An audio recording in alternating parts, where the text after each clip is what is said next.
మనము ధ్యానించుదాం. వర్తమానాన్ని దేవుని సన్నిధిలో విందాం. మన దేవుడు గొప్పవాడు, అద్భుతాలను ఆశ్చర్యమైన కార్యాలను జరిగించే దేవుడు మనకున్నాడు. లైవ్లో ఉన్న వారందరూ కూడా దేవుని వాక్యాన్ని మనం విని సిద్ధపడదాం. ప్రభు రాకడ కొరకై దేవుని స్తుతిస్తాం. Praise the Lord. హల్లెలూయా. దేవుని బిడ్డలారా, ఒక మాటను మనము ధ్యానించుదాం. ఇక్కడ ఒక అద్భుతమైన మాట బైబిల్లో రాయబడి ఉంది. 40వ కీర్తన మొదటి చరణం 40వ కీర్తన మొదటి చరణం చదవండి. యెహోవా కొరకు చూడండి ఏమంట, నేను సహనముతో కనిపెట్టుకుంటుని, ఆయన నాకు చెవియొగ్గి నా మొర ఆలకించెను. దేవునికి స్తోత్రం. Praise the Lord. హల్లెలూయా. చూడండి ఏమంటున్నాడు ఇక్కడ, యెహోవా కొరకు సహనముతో నేను కనిపెట్టుకొని ఉన్నాను. ఎవరి కొరకు కనిపెట్టుకున్నాడంట? యెహోవా కొరకు కనిపెట్టుకొని ఉన్నాడు. అంటే దేవుని కొరకు కనిపెట్టుకొని ఉండటం. Praise the Lord. ఎవరి కొరకు కనిపెట్టుకొని ఉండడం అంట? దేవుని కొరకు, యెహోవా కొరకు కనిపెట్టుకొని ఉండడం. కనిపెట్టడము అని అంటే ఎలా ఉంటుంది అది అని మనం ఆలోచన చేస్తే, కనిపెట్టడం గురించి మనం ఒకవేళ ఆలోచన చేస్తే ఎలా ఉంటుంది? మనం ఎలా కనిపెడతాం? మనము ఎలా కనిపెట్టి మనం ప్రభు సన్నిధిలో ఉంటాం? చాలా సందర్భాల్లో మనము కొందరు అంటారు కనిపెట్టి ప్రార్థించాలి అని. ఏం చేయాలంట? కనిపెట్టి ప్రార్థించాలి. ఎలా ప్రార్థించాలంట? కనిపెట్టి ప్రార్థన చేయాలి. కనిపెట్టుకొని ఉండటం. ఇక్కడ దేవుని యొక్క సన్నిధిలో కనిపెట్టుకోవడం,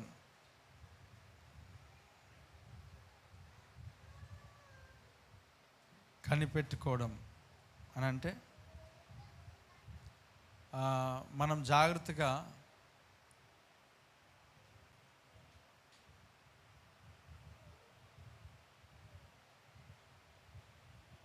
ఇక్కడ కనిపెట్టుకోవడము అనే దాని కొరకు మనం ఆలోచన చేస్తే, ఆ 40వ కీర్తనలో అక్కడ మనం చూస్తే వెయిటింగ్ అంట. దాని మాట కనిపెట్టుకోవడం అని అంటే వెయిట్ చేయడం. తర్వాత దాన్ని మనం ఆలోచన చేస్తే ఎదురు చూడటం. దాని గురించి మనం ఆలోచన చేస్తే ఇంకా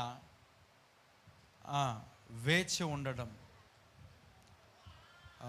వాచింగ్ అంటే ఎదురు చూడటం, చూస్తూ ఉండడం. కనిపెట్టుకొని ఉండటం అని అంటే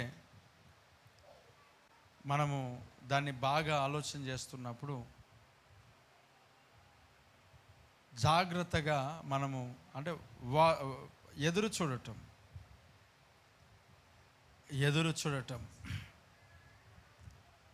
ఇక్కడ భక్తుడు దావీదు గారు ఏం చేస్తున్నాడంటే వెయిట్ చేస్తున్నాడు, అంటే ఎదురు చూస్తున్నాడు, అంటే కనిపెట్టుకొని ఉంటున్నాడు. దేవుడికి స్తోత్రం కలుగును గాక. చెప్పండి గట్టిగా హల్లెలూయా. ఏం చేస్తున్నాడు చెప్పండి? కనిపెట్టుకొని ప్రభు యొక్క సన్నిధానంలో ఆయన ఉంటున్నాడు, కనిపెట్టుకొని ఉంటున్నాడు. మనము ఇంకో మాట మనం చదువుదాం. సామెతల గ్రంథంలో నుండి 8వ అధ్యాయము 34వ వచనాన్ని మనం చదువుదాం. అనుదినము చూడండి, అనుదినము నా గడప యొద్ద కనిపెట్టుకొని నా ద్వార బంధముల యొద్ద కాచుకొని నా ఉపదేశము వినువారు ధన్యులు. దేవుడికి స్తోత్రం. ఏం చెప్తున్నాడు ఇక్కడ? అనుదినము నా గడప యొద్ద కనిపెట్టుకొని నా ద్వార బంధముల యొద్ద కాచుకొని ఏం చేయాలంట? కనిపెట్టుకొని కాచుకొని ఏమంట? వాచింగ్ కనిపెట్టుకొని కాచుకొని. చూడండి, ద్వారముల యొద్దట, లేక ఏమంటున్నాడు? గడప యొద్ద. ఒక మాటలో చెప్పాలంటే దేవుని యొక్క సన్నిధానంలో బయట 1000 దినముల కంటే దేవుని యొక్క మందిర ఆవరణములో 1 దినము గడుపుట శ్రేష్టము అని అంటాడు. ఇక్కడ అన్నాడు గడప యొద్ద. చూడండి, దావీదు దేవుని యొక్క సన్నిధానంలో, దేవుని యొక్క ఆవరణంలో, దేవుని యొక్క మందిరంలో ఆయన ఏం చేస్తున్నాడు అని అంటే దేవుని యొక్క గడప ఎదుట కనిపెట్టుకొని ఆయన ఉంటున్నాడు. కనిపెట్టుకొని ఉండడం అని అంటే ఎదురు చూస్తున్నాడు, అలాగే వెయిట్ చేస్తున్నాడు. ఆయన అలా ఉండిపోయినాడు దేవుని సన్నిధిలో. అక్కడ దేవుని సన్నిధిలో అలాగ ఉండిపోయినాడనంటే, వెయిట్ చేస్తున్నాడనంటే, అక్కడ వెయిట్ చేస్తున్న ఆ వ్యక్తి ఏం చేస్తున్నాడు అని అంటే దేవుని యొక్క ఉపదేశములను వింటున్నాడు. దేవుడికి స్తోత్రం కలుగును గాక. ఏం చేస్తున్నాడు? ఆయన ఉపదేశమును వింటున్నాడు. మనం ఎలా చెప్పవచ్చు? దేవుని వాక్యంలో అనేక సందర్భాల్లో దావీదు ఉపదేశం గురించి మాట్లాడతాడు, వాక్యం గురించి మాట్లాడతాడు, దేవుని యొక్క వర్తమానాల గురించి మాట్లాడతాడు. అనేక సందర్భాల్లో దేవుని యొక్క ఉపదేశములను గురించి మాట్లాడుతూ, అనేక సందర్భాలలో దేవుని యొక్క వాక్యముల గురించి మాట్లాడుతూ, అదే నాకు శ్రేష్టమైంది, అవే నాకు ఆశీర్వాదకరమైనవి అని మాట్లాడుతూ ఉంటాడు. ప్రియులారా, దేవుని యొక్క సన్నిధానంలో మనము ఆయన సన్నిధిలో కనిపెట్టుకొని ఉండడం అనేది మనకు ఆశీర్వాదకరమైనది. దేవునికి స్తోత్రం కలుగునుగాక. అక్కడ చూడండి, ఆ మాట చెప్తా ఉన్నాడు. ఈ యొక్క దావీదు నిజంగా ధన్యుడు. దేవుని యొక్క సన్నిధానంలో ఆయన గడప ఎదుట కనిపెట్టుకొని ఉంటున్నాడంట. ఎక్కడ కనిపెట్టుకొని ఉంటున్నాడు చెప్పండి? గడప ఎదుట కనిపెట్టుకొని ఉంటున్నాడు. చూడండి, గడప ఎదుట కనిపెట్టుకొని ఉండడం అనేది, దేవుని యొక్క సన్నిధిలో కనిపెట్టుకొని ఉండడం అనేది ఎలా జరుగుతుంది? వెయిట్ చేయడం లేక ఎదురు చూడటం. ఈ ఎదురు చూడటంలో మనం చాలా సందర్భాల్లో అలసిపోతాం, సమస్యపోతాం కదా. అలాగే ఇబ్బంది పడుతూ ఉంటాం. మనం పొందుకుంటామా లేదా, మనము ఆశీర్వదించబడతామా లేదా, మనం దీవించబడతామా లేదా, మనం చూస్తామా లేదా, మనము దాన్ని అది పొందుకొని ముందుకు సాగుతామా లేదా అని అనేక సందర్భాల్లో మనకి ఆలోచనలు కూడా వస్తూ ఉంటాయి. ఇప్పుడైతే కొంత సమస్య మనకు తెలిసి ఎక్కువగా సమస్య అనేది లేకపోయినా, మనం చూసినంతలో, ఈ యొక్క దినములలో మనం చూసినంతలో, మనకు పూర్వం ఒక 15 సంవత్సరములు, ఒక 20 సంవత్సరాలు మనం వెనుకకెళ్తే, ఒక 20 సంవత్సరములు మనం వెనుకకెళ్తే, ఈ 20 years బ్యాక్ జరిగే కార్యక్రమాన్ని లేక కార్యమును ఎలా ఉన్నాయంటే, ప్రతి ఒక్కరు కూడా దేని కొరకు కనిపెట్టుకునే వాళ్ళు అని అంటే బస్సెస్ కొరకు కనిపెట్టుకునేవాళ్ళు. చెప్పండి, దేని కొరకు కనిపెట్టుకునేవారు? అవునా? ఆ రోడ్డు పైన నించొని మనం చూస్తే ప్రతి బస్సు ఎంత కనిపెట్టుకొని ఉండేవారు. దూరం నుండి సౌండ్ వస్తుండే, దూరం నుంచి సౌండ్ వస్తే ఏం చేస్తాం మనము? బస్సు వస్తుంది అనేసి మనం సిద్ధపడతాం కదా. బస్సు వస్తుందని మనం సిద్ధపడతాం. ఇప్పుడు అలా కనిపెట్టుకునేంత అవసరత అనేది ఈ సమయంలో, అంటే ఈ దినాల్లో మనకు కనిపిస్తలేదు. కానీ చాలా సంవత్సరాల కిందట, 20 సంవత్సరాలు, 20 years బ్యాక్ బస్సెస్ కొరకు ఏం చేశారు చెప్పండి? కనిపెట్టుకున్నారు, వెయిట్ చేశారు. అంటే ఎలా వెయిట్ చేస్తుండే? కొన్ని సందర్భాలలో మన బంధువుల దగ్గరికి కానీ మన కుటుంబస్తుల దగ్గరికి కానీ బస్సెస్ మిస్ అయ్యి వెళ్ళలేని పరిస్థితిలోని కూడా వెళ్ళిపోయినాం. బస్సెస్ మిస్ అయిపోయి మనం చేరాల్సిన ప్రాంతానికి, వెళ్ళాల్సిన స్థలానికి వెళ్ళలేకపోయినాం. ఇప్పుడంటే మనకు మొబైల్స్ ఉన్నాయి, వచ్చారు, మేము ఇక్కడ ఉన్నాం పలానా దగ్గర అంటే తీసుకెళ్ళిపోతారు. ఒకవేళ మరీ ఏదైనా దూరం ఉన్న ప్రాంతాలకు వెళ్తే మేము ఇక్కడ ఉన్నాం, ఈ రాత్రి ఇక్కడే ఉండి ఉదయకాలం వచ్చేస్తాం అని మాట్లాడతాం. అప్పుడు మొబైల్స్ లేవు, ఏం లేవు. మరి ఏంటి అని అంటే ఎక్కడ పోయినరేమో. కానీ నిజాన్ని చెప్పాలంటే ఇప్పుడు ఉన్నంత టెన్షన్ అప్పుడు ఉండేది కాదు. వస్తాడులే అని అనుకునేవాళ్ళం. వస్తాడేమో, చీకటి అయింది కదా ఎక్కడైనా పడుకునేవాళ్ళం. కానీ ఇప్పుడేమనుకుంటాం, 10 నిమిషాలు కూడా వెయిట్ చేయలేం మనం. అంటే నాతో సహా అందరూ ఒప్పుకోవాల్సింది అలవాటు పడిపోయినాం అని అనొచ్చు. ఏమైపోయారా? అలవాటు పడిపోయినారు. అంటే ప్రతి 10 నిమిషాలకు ఒకసారి ఫోన్ చేస్తే తప్ప మనకేమనిపించదు, తృప్తి అనిపించదు. ఉన్నాడో పోయిండో అంతే, ఉన్నారో పోయినారో మనకేం తెలుసు. ఫోన్ లిఫ్ట్ చేయకపోతే ఎట్లా అనిపిస్తుంది? కానీ 20 ఇయర్స్, ఇంకా 20 ఇయర్స్కి ఒక మాటలో కొంచెం బెటర్ అనుకోవచ్చు. కానీ దానికంటే ముందుగా, ఎందుకంటే 20 సంవత్సరాల ముందు ఎవరితో ఒకరు ఊర్లో ఎక్కడో ఒకరు ల్యాండ్ ఫోన్ అనేది ఉంది. దానికంటే ముందుగా మరి ఎలా ఉండే పరిస్థితి ఒకసారి ఆలోచన చేస్తే, మన ప్రాంతాల్లో ఒకసారి ఆలోచన చేస్తే ఎలా ఉండేది? అంటే అప్పుడున్న దృఢత్వం, అప్పుడున్న విశ్వాసం, అప్పుడున్న ధైర్యం వాస్తవానికి ఇప్పుడు లేదు. ఎందుకనంటే మనము షార్ట్ మెసేజెస్కి అలవాటు పడిపోయినాం, షార్ట్ ఆరాధనలకి అలవాటు పడిపోయినాం, షార్ట్ ప్రార్థనలకి అలవాటు పడిపోయినాం. అన్నీ ఏం కావాలి మనకి? షార్ట్. అన్నిటికీ షార్ట్ అయిపోవాలి. ఈ షార్ట్ అయిపోవాలి, అంతా షార్టే. కొంతమంది పురుషులు కూడా షార్ట్లు వేసుకొని తిరుగుతారు. ఇంట్లో వేసుకోవడం అది వేరు, అది తర్వాత సంగతి. ఇంట్లోది వేరు. బయట రోడ్ల పైన కూడా ఏమంటారు, షార్ట్లు వేసుకొని తిరుగుతారు. ఏమనంటే దేవుడు హృదయాన్ని చూస్తాడు, పైవేషాన్ని లక్ష్య పెట్టాడు అంటారు. నాకు వీళ్ళందరికీ ఒకటే మాట చెప్పాలనిపిస్తుంది. మరి మీరు ఇలా మాట్లాడితే ఎలా? దేవుడు కృప కలిగిన వాడు, రైట్, కరెక్టే. దేవుని వాక్యం చెప్తోంది, నీవు ఇతరులకు శోధనకరంగా ఉండకూడదు. నీ ఆహారం ఇతరులకు రక్షణ కొరకు అడ్డుగా వస్తే ఆహారాన్నే మానేయమన్నాడు దేవుడు. అలాంటిది నీ వస్త్రాలు దేవుడు ఇతరులకు రక్షణకు అడ్డుగా వస్తున్నప్పుడు, మందిరానికి అడ్డుగా వస్తున్నప్పుడు, నువ్వు ఇతరుల కొరకు సమర్పణ, సాక్రిఫైస్, లేకపోతే ఏమంటారు, దేవుని కొరకు సమర్పించుకోవాలా, ఇతరులకు త్యాగం చేయాలా. త్యాగం. నిన్ను వల్ల నీ పొరుగు వారిని ప్రేమించమని వాక్యం చెప్తూ ఉంటుంది. అంటే ఒక ఆత్మ కొరకు నువ్వేం చేయాలా? సమర్పించుకోవాలా. ఉపవాసం అంటే అర్థం ఏంటి? కడుపు మార్చుకోవాలి. ఉపవాసం అంటే అర్థం ఏంటి? మనకిష్టమైన పక్కన పెట్టాలి. ఎందుకొరకు? దైవ సన్నిధిలో జవాబు పొందుకొనుట కొరకు. అలాగే ఒక సహోదరుని మనం సంపాదించుకోవాలని అంటే, ఒక వ్యక్తిని ప్రభు యొద్దకు మనం నడిపించాలని అంటే, ఆ వ్యక్తి రక్షణ నిమిత్తమై మనము కొన్ని అలవాట్లు మార్చుకోవాలి. ఆహారపు అలవాట్లైనా, అలాగే వస్త్రధారణ అలవాట్లైనా. ఇప్పుడు ఇలా మాట్లాడుతుంటాం, మాకు స్వేచ్ఛనిచ్చారు, మేము మా ఇష్టం వచ్చినట్లుగా ఉంటాం, ఈ స్వాతంత్రమును దేవుడు కాడి కింద చిక్కుపెట్టేట్టుగా మరలా పాపం చేయకూడదు అన్నాడు, అందుకొరకే మేము ఇలాగ ఉంటాం. దేని కొరకు మాట్లాడుతున్నాడు? స్వాతంత్రం అనేది దేని గురించి మాట్లాడుతున్నాడు?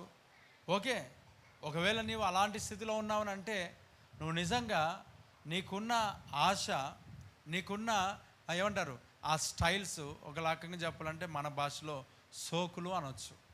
చెప్పు గట్టిగా 2 చేతుల పైన. హల్లెలూయా. బ్రదర్ వింటున్నారా? స్టైల్ అంటే బాగా అనిపించదు. ఏమనాలి దాన్ని? చెప్పండి, ఏమనాలా? జోకులు కాదు, సోపులు కాదు, సోకులు అనాలా. ఏమనాలా? సోకు. ఇదే కరెక్ట్. ఇట్లా మాట్లాడితే తప్ప కొంతమందికి ఏం కాదు, ఇంకా ప్రైజ్ ద లార్డ్. అది బెల్లు కొట్టినట్టుగా సడన్గా టంగాని మోగుతూ ఉంటుంది. మనకెందుకులే అని అనిపిస్తుంది. కాబట్టి మనము వాటిని అలాగ మాట్లాడుకోవాలి. మనకు స్వాతంత్రం ఇచ్చాడు, కరెక్టే. ఇప్పుడు దేవుడు నాకు కూడా స్వాతంత్రం ఇచ్చిండా లేదా? నేను కూడా టీషర్ట్ ఇక్కడ వేసుకోవచ్చా లేదా? జీన్స్ ప్యాంట్ నేను కూడా వేసుకోవచ్చా లేదా? షూ వేసుకోవచ్చా లేదా? చెప్పండి, వేసుకోవచ్చా లేదా? నాకున్న విశ్వాసం నేను ఏమైనా వేసుకొని ఉండవచ్చు, అవునా? కానీ ఒక పద్ధతి, ఒక సిస్టమ్, దేవుడు ఒక యాజకునికి పాత నిబంధనలో ఎన్నో రకాలుగా వస్త్రాలు నియమిస్తే కనీసం దాంట్లో మనం 25% కూడా మనం చేయకపోతే 25 అవసరం లే, ఒక 10% దేవుడికి స్తోత్రం. ఇప్పుడు చూడండి, ఒక హోటల్కి వెళ్ళిన తర్వాత ఒక మంచి ఫుడ్డే, ఆరోగ్యానికి మంచిదే, కానీ నీ ఒక వస్త్రధారణ బాగలేకుండా నీ ఇష్టం వచ్చినట్లుగా ఉంటే వాళ్ళు తీసుకుంటారా చెప్పండి? తీసుకోరు కదా. అంటే నువ్వు దేవుని యొక్క సన్నిధిలో నువ్వు దేవుని పరిచయం చేస్తున్నప్పుడు వారి జీవితానికి ఆశ్చర్యకరంగా ఉండాలని అంటే మన జీవితాలు ఎలా ఉండాలి అని అంటే ఆ ప్రభును నమ్ముకున్నాం కదా, ఆ విశ్వాసమునకు తగినట్టుగా మనం జీవించాలి. దేవుడికి స్తోత్రం. అంటే కేవలం వస్త్రధారణ గురించి నేను మాట్లాడతలేదు, మన ప్రవర్తన కూడా అలాగ ఉండాలి. నీ మాటలే ఇతరులకు ఇబ్బందికరంగా ఉన్నాయనంటే అవి మృదువైన మాటలుగా మార్చబడాలి. Praise the Lord. చాలా సందర్భాల్లో చాలామందికి గర్వము, అహంకారం అనేది చాలా ఏమంటారు, హై లెవెల్ అనాయింటెడ్గా అది స్టార్ట్ అయిపోతూ ఉంటుంది. ఈ గర్వం అనేది దేనికి ముందు నడుస్తుంది అంటే నాశనానికి ముందు అంటాడు. అసలు అపవాది అనేవాడు సృష్టించబడడానికి, లేక అపవాది అనేవాడు రావడానికి, భూమిపైన అపవాది శోధించబడడానికి గల కారణం ఏమిటి అని అంటే ఒకటి గర్వం. ఏమంటారు చెప్పండి? గర్వం. ఈ గర్వం అనేది బోర్డు పెట్టుకొని రాదు. చాలాసార్లు చెప్తాను కదా, ఈ గర్వం అనేది ఏం పెట్టుకొని రాదు? బోర్డు. బ్రదర్ చెప్పండి 2 చేతులు పైకి ఎత్తండి. స్తోత్రం. హల్లెలూయా. వాడు చెప్దాం హల్లెలూయా. జాగ్రత్త వినండి. ఈ గర్వం అనేది నేను గర్విష్ఠిని అని బోర్డు వేసుకొని మన జీవితంలోనికి ఏం రాదు. ఆ గర్వం ఎలాగొస్తుందని అంటే నాకు గర్వం లేదు అనే బోర్డు వేసుకొని వస్తుంది. Praise the Lord. అయ్యా వింటున్నారు బ్రదర్? ఆ గర్వం ఎలాగొస్తుంది అని అంటే నాకు గర్వమే లేదు అనే బోర్డు వేసుకుంటుంది. మెడల నాకు గర్వమే లేదు అనే బోర్డు వేసుకుంటుంది. మరి ఎలా కనిపెట్టాలా? యేసు ప్రభు ఒక మాట చెప్తా ఉన్నాడు. ఇదిగో అంత్య దినంలో అబద్ధ ప్రవక్తలు వస్తూ ఉంటారు. ఎవరు వస్తారు చెప్పండి? అబద్ధ ప్రవక్తలు వస్తారు. అయితే ఎలా గుర్తించాలి ప్రభు అని అంటే వారి ఫలమును బట్టి వారిని గుర్తించవచ్చు. ఏమంట చెప్పండి ఏమంట చెప్పండి వారు ఏ దాన్ని బట్టి గుర్తించవచ్చు? ఫలమును బట్టి మనం గుర్తించవచ్చు. అంటే ఇప్పుడు ఫలాన్ని బట్టి ఒక వ్యక్తి సరిగ్గా చెప్తున్నాడా లేదా అనే దాన్ని మనం గుర్తించవచ్చు. ఏంటి ఈ ఫలం అని అంటే ఎంత ఆత్మ వరాలతో వీరు పని చేస్తున్నా, ఎన్ని ఆత్మ వరాలతో వీరు దేవుని పనిలో ముందుకు సాగుతున్నా, ఆత్మ ఫలము అనేది దానికి కలిసి ట్రావెల్ చేయకపోతే, బ్రదర్ వింటున్నారా? ఆత్మ ఫలము అనేది దానికి కలిసి ట్రావెల్ చేయకపోతే ఖచ్చితంగా ఆయన బోధించే ఒక బోధన 100% లేక ఆ వ్యక్తి ఏమైనాడు చెప్పండి? అబద్ధికునిగా మనకు కనబడుతున్నాడు. ఎలా కనబడుతున్నాడు? ఫలము అనేది అవసరం. ఏమవసరం చెప్పండి? ఫలము. అలాగే గర్విష్ఠురాలు ఇది గర్వం వచ్చింది అని ఎలా తెలుసుకోవచ్చు అని అంటే ఇప్పుడు చెప్పండి ఎలా ఫలం చెప్పండి, అందరూ చెప్పండి. ఎలా తెలుసుకోవచ్చు? ఫలం ఎలా తెలుస్తుంది? అంటే ఫలం తింటే తెలుస్తుంది కదా. మన జీవితంలో ఫలము ఎలా తెలుస్తుంది అంటే మనం ఫలమై ఉన్నాం. ఇతరులకు తెలియాలంటే ఏం కావాలా? సహవాసం ఒకటి. చెప్పండి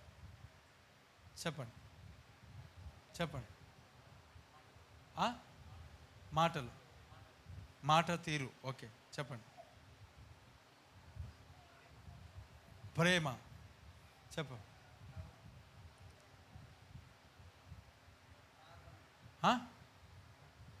బ్లాక్యా?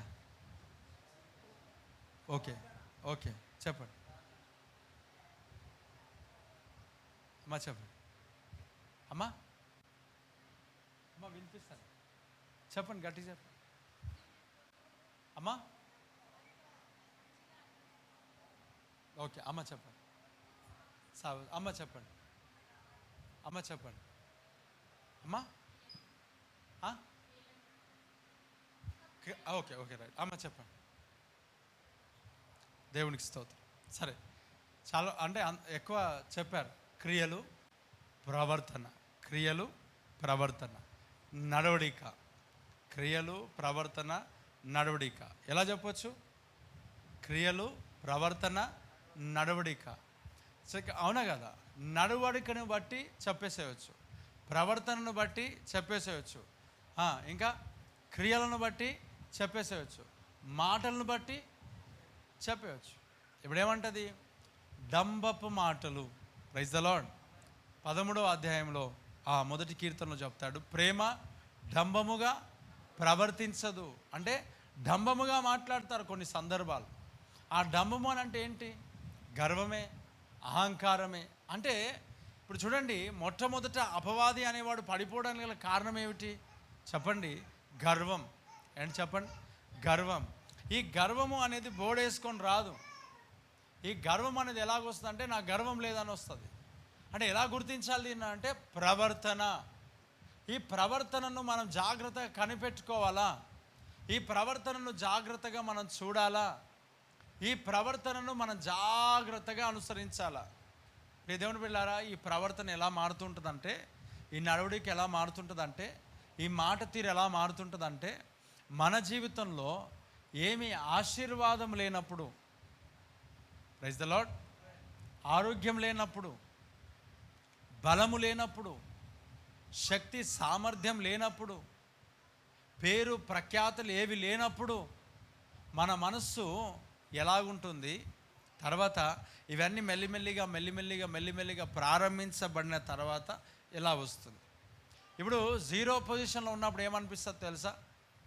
అంతా దేవుడు చూసుకుంటాడు, అంతా దేవుడు చూసుకుంటాడు, అంతా దేవుడు చూసుకుంటాడు, అంతా దేవుడు చూసుకుంటాడు, అంతా దేవుడు చూసుకుంటాడు. దేవుడికి స్తోత్రం. ఒకటి. మరలా రెండవది, ఇదంతా దేవునిదే, ఇదంతా దేవునిదే, ఇదంతా దేవునిదే. ఇది రెండు. ఏది చేసినా దేవుడు చేస్తాడు, ఏది చేసినా దేవుడు చేస్తాడు, ఏది చేసినా దేవుడు చేస్తాడు. ఇది మూడు.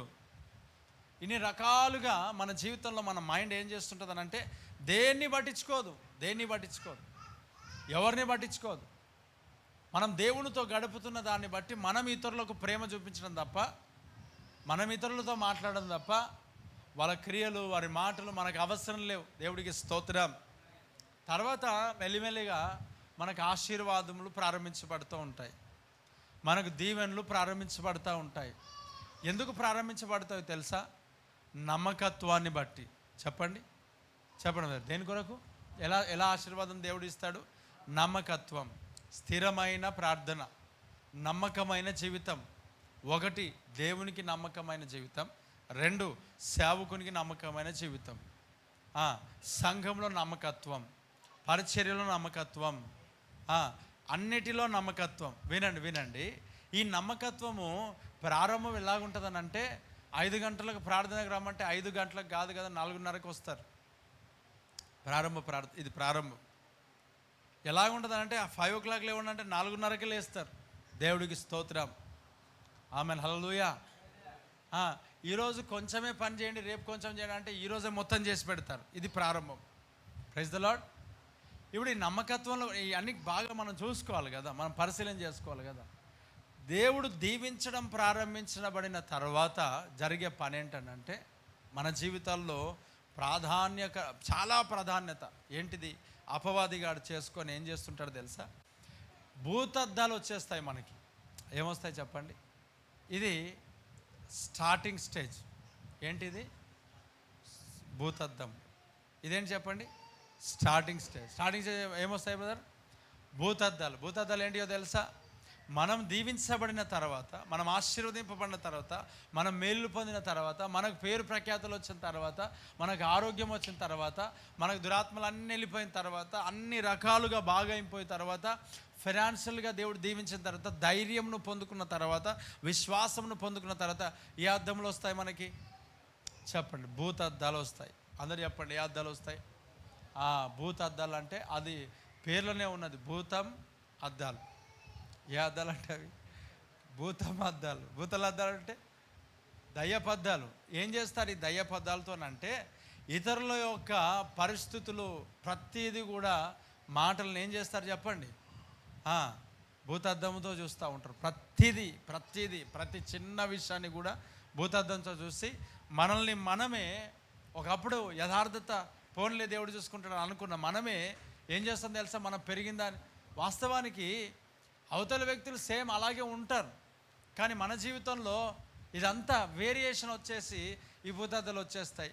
నెక్స్ట్ స్కానర్ వచ్చేస్తుంది. ఏంటి చెప్పండి? స్కానర్ అంటే ప్రతిదీ స్కాన్ చేసేస్తాం. ఏం చేస్తాం చెప్పండి? ప్రతిదీ. ఫైనల్ స్టేజ్ ఏందో తెలుసా? మైక్రోస్కోప్ అంటారు దాన్ని. చెప్పండి, ఏంటి చెప్పండి?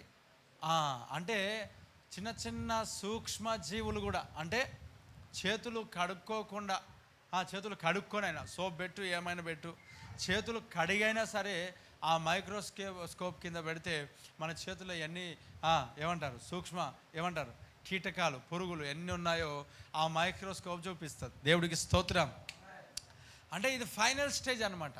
ఈ గర్వము అనేది ఎలాగా ఉంటుంది అని అంటే, ఇదిగో ఎగ్జాంపుల్ ఇలాగనే ఉంటుంది. ఇతరులను అంతా కూడా మైక్రోస్కోప్లు పెట్టి మనల్ని మనమే నిజంగా మన జీవితాలు అలాంటి స్థితిలో మనం ఉండకూడదు. దేవుడికి మహిమ కలుగును గాక. చెప్దాం, 2 చేతులు పైనకెత్తి గట్టిగా హల్లెలూయా గడి చెప్దాం, హల్లెలూయా. మన జీవితాలు అలా ఉండకూడదు. మన జీవితాలు ఎలా ఉండాలా? దైవ సన్నిధిలో మనం, ప్రభు యొక్క సన్నిధిలో మనం గడిపే వారముగా మనం జీవించుదుము గాక. దావీదు భక్తుడు ఎక్కడున్నాడంటే చెప్పండి, దావీదు భక్తుడు ఎక్కడున్నాడంట? గడప ఎదుట దేవుని సన్నిధిలో ఏం చేస్తున్నాడు చెప్పండి? కనిపెట్టుకొని ఉంటున్నాడు. ఆమేన్. ఏం చేస్తున్నాడంట? కనిపెట్టుకొని ఉంటున్నాడు. అంటే ఎదురు చూస్తున్నాడు, వాచ్ చేస్తూ ఉన్నాడు. ఈ ఎదురు చూపులో మనం అలసిపోతూ ఉంటాం. ఈ ఎదురు చూపులో మనం సమస్యపోతుంటాం. ఈ ఎదురు చూపులో మనం బలహీనపరచబడుతూ ఉంటాం. ఈ ఎదురు చూపులో మనం కృంగిపోతూ ఉంటాం. ఈ ఎదురు చూపులో మనము ఆగిపోతుంటాం. నిరీక్షణ అనేది లేకుండా, విశ్వాసం అనేది సన్నగిల్లిపోయి మనము ముందుకు సాగలేని పరిస్థితిలోనికి మనం వెళ్ళిపోతుంటాం. ప్రియ దేవుని బిడ్డలారా, నిజంగా కొంతకాలం క్రిందట మనం ఎలాగైతే దేవుని యొక్క బస్సులో కొరకు ఎలాగైతే వెయిట్ చేస్తున్నామో, అలసిపోయి సమస్యపోయి ఇంటికి వెళ్ళిపోయిన రోజులు కూడా ఉంటాయి కదా మన జీవితంలో. అలాగున విశ్వాస జీవితంలో కూడా ఎదురు చూసి ఏమైపోతారు చెప్పండి? ఆగిపోయేవారుగా ఉంటారు. చెప్పండి, ఏమవుతారంట? అందుకే భక్తుడు ఇక్కడ ఒక మంచి మాట చెప్తున్నాడు. యెహోవా కొరకు నేను ఎలా కనిపెట్టుకుని ఉంటాను తెలుసా? సహనం అంట. దేవుడికి స్తోత్రం. ఎలా కనిపెట్టుకుంటాడు బ్రదర్? చెప్పండి, ఎలా కనిపెట్టుకుంటాడు? చెప్పండి, ఎలా కనిపెట్టుకుంటాడు? సహనం అనగా ఓర్పు కదా. ఏమంట? సహనం లేకుండా దేవుని పరిచర్యలో నువ్వు ముందుకు సాగలేవు. సహనం లేకుండా దేవుని పనిలో నువ్వు ముందుకు వెళ్ళలేవు. నీకేం కావాలి? సహనం, పేషెన్స్. ఏం కావాలి చెప్పండి ఏం కావాలా? పేషెన్స్. ఈ పేషెన్స్ అని అంటే ఎట్లా ఉంటుంది తెలుసా? పక్కవాడు వచ్చి నీకు ఊరికే విసిగిస్తుంటుంటే ఒక మాట, కొన్ని సందర్భాల్లో ఇది ఎంత, ఇది 30 రూపాయలు, ఇదెంత, ఇది. ఇప్పుడు మీకు పేషెన్స్ అంటే మంచిగా ఒక మంచి మాట చెప్తా. ఎప్పుడైనా పెళ్లి షాపింగ్ చేశారా? కుప్పలు చీరలు బట్టలు వేసిన వాళ్ళని చూసారా? దేవుడికి స్తోత్రం. వాళ్ళు కొంతమంది తిట్టిన వాళ్ళు ఉంటారు కదా, అక్కడ అలాగే తిట్టని వాళ్ళు కూడా ఉంటారు తెలుసా? నవ్వుతూ, లోపల ఎంత కోపంగా ఉన్నా ఏమంట నవ్వుతూ ఓకే అక్కడ చూడండి అని పంపిస్తారు. అవునా? అక్కడ చూడండి. దీన్ని ఏమనాలి? దీన్ని ప్రైజ్ ద లార్డ్ అని చూడండి. జీతం కొరకు వాళ్ళు చేస్తున్న పని ఏంటి అని అంటే వాళ్ళు ఫస్ట్ గ్రహిస్తున్నారు. ఏమని? నేను పని కొరకే వచ్చాను, పని చేస్తున్నా. కాబట్టి ఇది నా కామన్. పెద్ద షాపింగ్ మాల్స్లో అయితే ఖచ్చితంగా వాళ్ళు ఓపిక సహనంతో మనకు జవాబు ఇస్తారు. అదే చిన్న షాపింగ్ మాల్స్తో వెళ్తే ఏమంటాడు చెప్పండి? తీసుకున్నది ఉందా లేదా నువ్వు ఫస్ట్ అది చెప్పు. అవునా? తీసుకుంటే తీసుకో, లేకపోతే ఇక్కడ నుంచి నాడు. నువ్వేది కొనవు నాకు తెలుసు, నీ ముఖం చూసి నాకు అర్థమైంది. ఇది చిన్న షాపులలో. పెద్ద షాపింగ్ మాల్స్లో చూడు, ఉన్నాయన్నీ తీసేసి టేబుల్ మీద వేసినా కూడా ఏమంటారు? కాముగా మడుచుకోవడం తప్ప నీకెవరు ఏమన్నారు. ఎందుకొరకు? అక్కడ వారికి ఎవరనంటే మనం వారికి దేవుళ్ళం. దేవుడికి స్తోత్రం. మనం ఏమైనా వారికి రాస్తారు. ఏమని రాస్తారు? కస్టమర్స్ మా దేవుడు, మన దేవుడు ఎవరంట బ్రదర్? కస్టమర్స్ ఎవరు? వాళ్ళకి దేవుళ్ళు మనం. అందుకే వాళ్ళు ఏమన్నారు, వాళ్ళు దేవుడికి స్తోత్రం కలుగును గాక అని. చూడండి వారి పేషెన్స్ ఎలాగుంటుంది. ఇదే కరెక్ట్. పెళ్ళి టైంలో ఎంతమంది బట్టలు కుప్పలు గేస్తారో తెలుసా? ఒక చీర నచ్చదు, ఒక ప్యాంట్ నచ్చదు, ఒక సూట్ నచ్చదు బ్రదర్. ఎన్ని 10 తీసినా నచ్చరు, ఓకేనా? 20 తీసినా నచ్చరు. ఎందుకు నచ్చరు తెలుసా? ఈ మాట 10 మందిలో ఏం చావదంట? చెప్పండి, ఏం చావదు? పాము చచ్చిపోదు. ఎందుకు చచ్చిపోదు అంటే, ఒకడు అంటాడు ఇక్కడ కొట్టాను, ఇంకోటి అంటాడు ఇక్కడ కొట్టాను. ఇప్పుడు మనం తీసుకున్న ఒక ప్యాంట్ షర్ట్ ఉందనుకో, చీర ఉందనుకో, మనకు నచ్చుతుంది కానీ పక్కరికి నచ్చదు. మనం లోపలనే ఏమనుకుంటామో తెలుసా? ఇది బాగలేదేమో అని అనుకుంటాం. బాగలేదే మన సందేహంలో ఉంటే ఇంకొకటి వచ్చాడు ఇది బాగలేదు అంటాడు. అసలు బట్టలు కొనే టైంలో కొంతమంది పోకపోవడమే మంచిదేమో నాకు తెలిసి, అవునా? ఒకరు వెళ్ళాలా, ఎక్కువ అంటే ఇద్దరు వెళ్ళాలా, ఎక్కువ మంది వెళ్ళామంటే దేవుడికి స్తోత్రమే. షాపింగ్ కాదు, ఇంకా అనేక సార్లు మనం బట్టలు తీసుకోవడం కూడా రావడమే తప్ప ఇంకొకటి దొరకదు. ఒకవేళ 10 మంది ఉన్నా 20 మంది ఉన్నా మనదే జరగాల. నువ్వేమైనా చేసుకోవో, నాకు సంబంధం లేదు. ఇదే బయటకు వచ్చిన తర్వాత ఎంత చెప్పినా వినలేదంటే మనకు సంబంధం లేదు. నా ఇష్టం, నేను వేసుకుంటా, దేవుడు నాకు ఇదే చెప్పాడు. Amen. Praise the Lord. Hallelujah. ఉదయం పోయినారు అనేక సందర్భాల్లో JC brothers, Chandana brothers, CMR shopping mall, ఇంకేంటి బొమ్మనా బ్రదర్సు, అన్నిటిలో ఉదయం వెళ్తే రాత్రి 10 అయింది. రాత్రి 10 అయింది, రారు కదా పాపం. వాళ్ళకు ఏమంటారు, లోపల వాళ్ళకు ఫుడ్ పెడుతున్నారేమో మనకు తెలియదు. మొత్తానికి లైట్స్ బంద్ చేసి షట్టర్లు వేస్తామంతే తప్ప బయటికి పోరు. దేవుడికి స్తోత్రం. అంటే పూర్తిగా త్రోసేయాలన్నమాట. ఉదయకాలం లేక మధ్యాహ్నం 12 గంటలకు, 1 గంటలకు, 2 గంటలకు పోతే రాత్రి 11 వరకు షాపింగ్ చేస్తున్నారని అంటే మరి అదంతా మంచి షాపింగో. సరే పోన్లే, అంతసేపు షాపింగ్ చేసారనంటే మరి ఎక్స్చేంజ్ లేకుండా చేయాలా? ఏం లేకుండా చేయాలి బ్రదర్? అది ఎక్స్చేంజ్ అనేది ఉండకూడదు. మరి అంతసేపు చేసి ఏం చేస్తారు చెప్పండి? ఇంటికి వచ్చిన తర్వాత ఆడనేమో లైట్లు మెరుస్తాయి, ఇంటికి వచ్చిన తర్వాత ఈ లైట్స్ వేరు కదా, అవేమో ఎల్ఈడి, ఇవేమో ట్యూబ్ లైట్స్. మనం వాటికి వీటికి షైనింగ్ డిఫరెన్స్ కనబడుతుంది. తీసుకుపోయి ముఖాన్ని కొట్టి వస్తాం. వాడు ఏం చేస్తాడు, ఇంకా 500 ఎక్స్ట్రా ఇస్తే ఇంకోటి ఇస్తామని అంటాడు. అయిపోయింది మన పని. దేవుడికి స్తోత్రం. ఆ పండుగ, ఆ పెళ్ళి సాటిస్ఫాక్షన్ లేకుండానే సాగిపోయింది అనుకో. హల్లెలూయా. కాబట్టి ఇక్కడ చూడండి, పేషెన్స్ అంటే వాళ్ళని చూస్తే మనకు నేర్చుకోవచ్చు బ్రదర్. విన్నారా బ్రదర్? ఎప్పుడైనా చూసారా బట్టలు కొనేటప్పుడు? వాళ్ళని చూస్తే మనం నేర్చుకోవచ్చు. అందరికీ నవ్వుతూ. తర్వాత ఇంకోటి, అక్కడ కొన్ని షాపింగ్ మాల్స్లో బయట కొంతమంది ఉంటారు, ఎంతమంది వచ్చినా కూడా నవ్వుతూనే కనబడతారు, అవునా? ఎంతమంది వచ్చినా నవ్వుతూనే కనబడతారు. అంటే వారు నేర్చుకున్నారు, వారు కదా. వారు అలాగా డబ్బు కొరకు వాళ్ళు చేస్తున్నారు.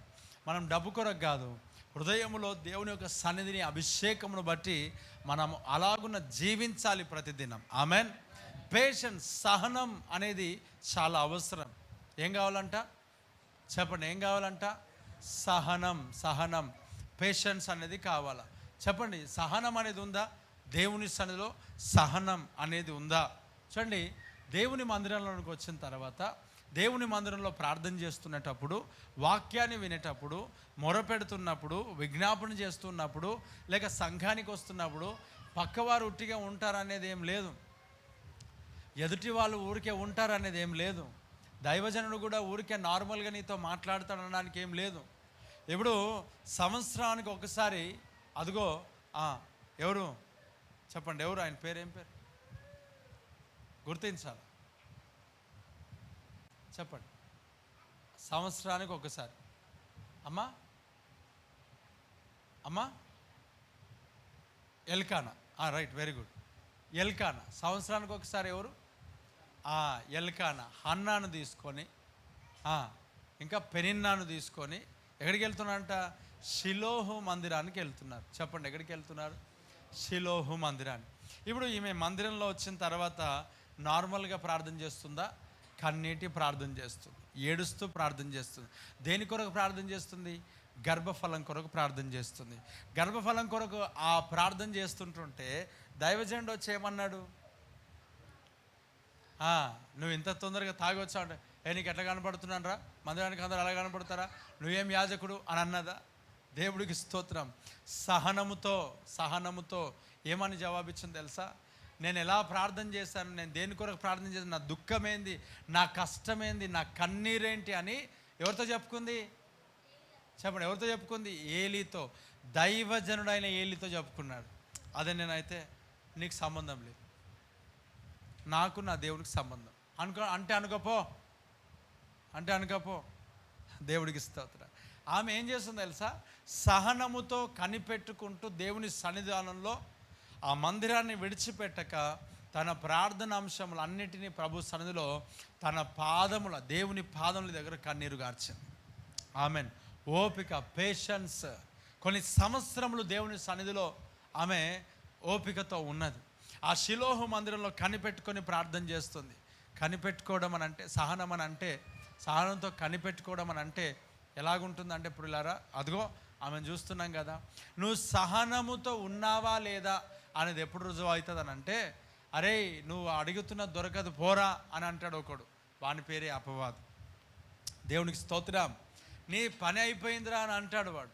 నీ జీవితం అయిపోయింది, క్లోజ్ అయిపోయింది, నీ చాప్టరు అయిపోయింది, మూసేసిన నిన్ను, కప్పిపెట్టిన నిన్ను, అయిపోయింది నీ జీవితం, నువ్వు లేవలేవు, నువ్వు ముందుకు సాగలేవు, నువ్వు తిరగలేవు, నీకు అనారోగ్యము స్టార్ట్ అయిపోయింది, నువ్వు చస్తావు, నువ్వు బ్రతకవు, నువ్వు జీవించవు, నీకు జాబ్ రాదు, నీకు గర్భఫలం రాదు, నీకు వివాహం అవ్వదు, నువ్వు ఆరోగ్యాన్ని పొందుకోలేవు, బలాన్ని పొందుకోలేవు, శక్తిని పొందుకోలేవు, మంచి పేరు నీకు రాదు, అందరు ఇలాగనే దూషిస్తారు, నీవు కన్నీళ్ళు ఆగవు, ఇంకా నీ రోగం తగ్గదు, ఇంకా ఆ గడ్డ కరిగిపోదు, ఇంకా నీ బ్రతక అయిపోయింది, ఇంకా నీ జీవితం ఇంకా అయిపోయింది, కప్పి పెట్టబడ్డావు అంతే, నీ జీవితం అయిపోయింది, నీ బ్రతక అయిపోయింది. ఆ అపవాదిగాడు ఇలా మాట్లాడుతుంటుంటే వాని స్వరము విని మన జీవితాలు ఏం చేస్తాం తెలుసా? మనము ప్రార్థన మాని బెడ్ పైన పడుకుంటాం, అంతేనా? ఉపవాసం మాని తినడం స్టార్ట్ చేస్తాం, అంతేనా? ఆరాధన మాని ఇంట్లో పండుకుంటాం, అంతేనా? ప్రార్థన మానేస్తాం, దైవ సన్నిధిని మానేస్తాం, దేవుని సంఘాన్ని మానేస్తాం, దేవుని సన్నిధిలో గడపడం మానేస్తాం. ఇది సహనము అని అనరు. ఇప్పుడు ఇవన్నిటినీ వస్తున్నప్పుడు నా దేవుని సన్నిధిలో నేను సహనముతో కనిపెట్టుకుంటున్నాను అని అంటే, సహనం కలిగిన వ్యక్తివా కాదని ఎప్పుడు రుజువు అవుతుందని అంటే, వాటన్నిటినీ జయించినప్పుడే. చెప్పు గట్టిగా హల్లెలూయా, శబ్దం గట్టిగా హల్లెలూయా. నీ జీవితంలో ప్రార్థన చల్లారిపోకుండా, సమయానికి రాకుండా ఇప్పుడు ఉంటున్నావు కదా, దేవుని సన్నిధిలో ఏదైనా దొరకకపోతే చాలామంది ఏం చేస్తారు? సహనం అనేది కోల్పోతారు. ఎందుకు ఇంకా ప్రార్థన చేయాలా, ఎందుకు ఇంకా దేవుని సన్నిధికి రావాలా, ఇంకా ఎందుకు నేను దేవుని సన్నిధిలో మొరపెట్టాలా, ఇంకా ఎందుకు నేను ప్రార్థించాలా, ఇంకా ఎందుకు నేను నమ్మకంగా ఉండాలా, ఇంకా ఎందుకు నేను నమ్మకంగా ఉండాలా? ఇలానే ఒక భక్తుడు అనుకున్నాడు. ఆ భక్తుడు 73వ కీర్తనలో కనబడతాడు. ఎక్కడ కనబడతాడు? 73వ కీర్తనలో. ఆ 73వ కీర్తనలో ఆ భక్తుడు ఆసాపు అనేవాడు ఏమంటాడనంటే, నేను చేతులు కడుక్కొని ఉంట వ్యర్థమే, నా హృదయం శుద్ధి చేసుకొని ఉంట వ్యర్థమే, నేను సరిగ్గా ఉండడం వ్యర్థమే, నేను నీతిగా ఉండడం వ్యర్థమే, నేను బాప్తిసం తీసుకొని ఉండడం వ్యర్థమే, నేను నిజాయితీగా ఉండడం వ్యర్థమే, నేను దశంభాగం ఇవ్వడం వ్యర్థమే, కానుకేయడం వ్యర్థమే. అయిపోయింది, అన్ని మానేశాడు. ఎవరు? ఆసాపు కాదు. చాలామంది జీవితాల్లో అన్ని మానుకున్నారు. ఆసాపు మానలేదు. ఆసాపు రాసిన కీర్తన 73 అలాగ అనుకొని దేవుని సన్నిధికి వెళ్తే వారందరి గురించి దివిపెట్టాడు, మరలా బలం పొందుకున్నాడు, లేచి ముందుకు సాగాడు. ఆమేన్. దేవునికి మహిమ కలుగును గాక. సహనము అనేది నిన్ను ఎవరైతే టార్చర్ చేస్తున్నారో, ఎవరైతే ఇబ్బంది పెడుతున్నారో, ఓపిక కలిగి ఎన్ని రకాలుగా నిన్ను లాగుతూ ఉన్నా, వెనుకకు పట్టి లాగుతూ ఉన్నా, నీవు మాత్రం ఆగకుండా ముందుకు సాగటమే దాన్ని సహనం అంటారు. ఆమేన్. చెప్దాం. ఈరోజు నీ జీవితంలో పిల్లారా, నిద్ర అనేది నేను లాగుతూ ఉంటుంది, అవునా? నిరుత్సాహం అనేది లాగుతూ ఉంటుంది. ఇతరులు మన పైన ఏమంటారు? కొండెములు ఏంటి చెప్పండి? ఈ చెప్పడంను బట్టి మనం ఏం చేస్తుంటాం? ఆగిపోతూ ఉంటాం. మన గురించి తప్పుగా మాట్లాడడం బట్టి ఆగిపోతూ ఉంటాం. మన నీతి నిజాయితీ యథార్థత మనం ఏం చేస్తుంటామనంటే ఆగిపోవడానికి మనకు అవకాశం ఉంటుంది.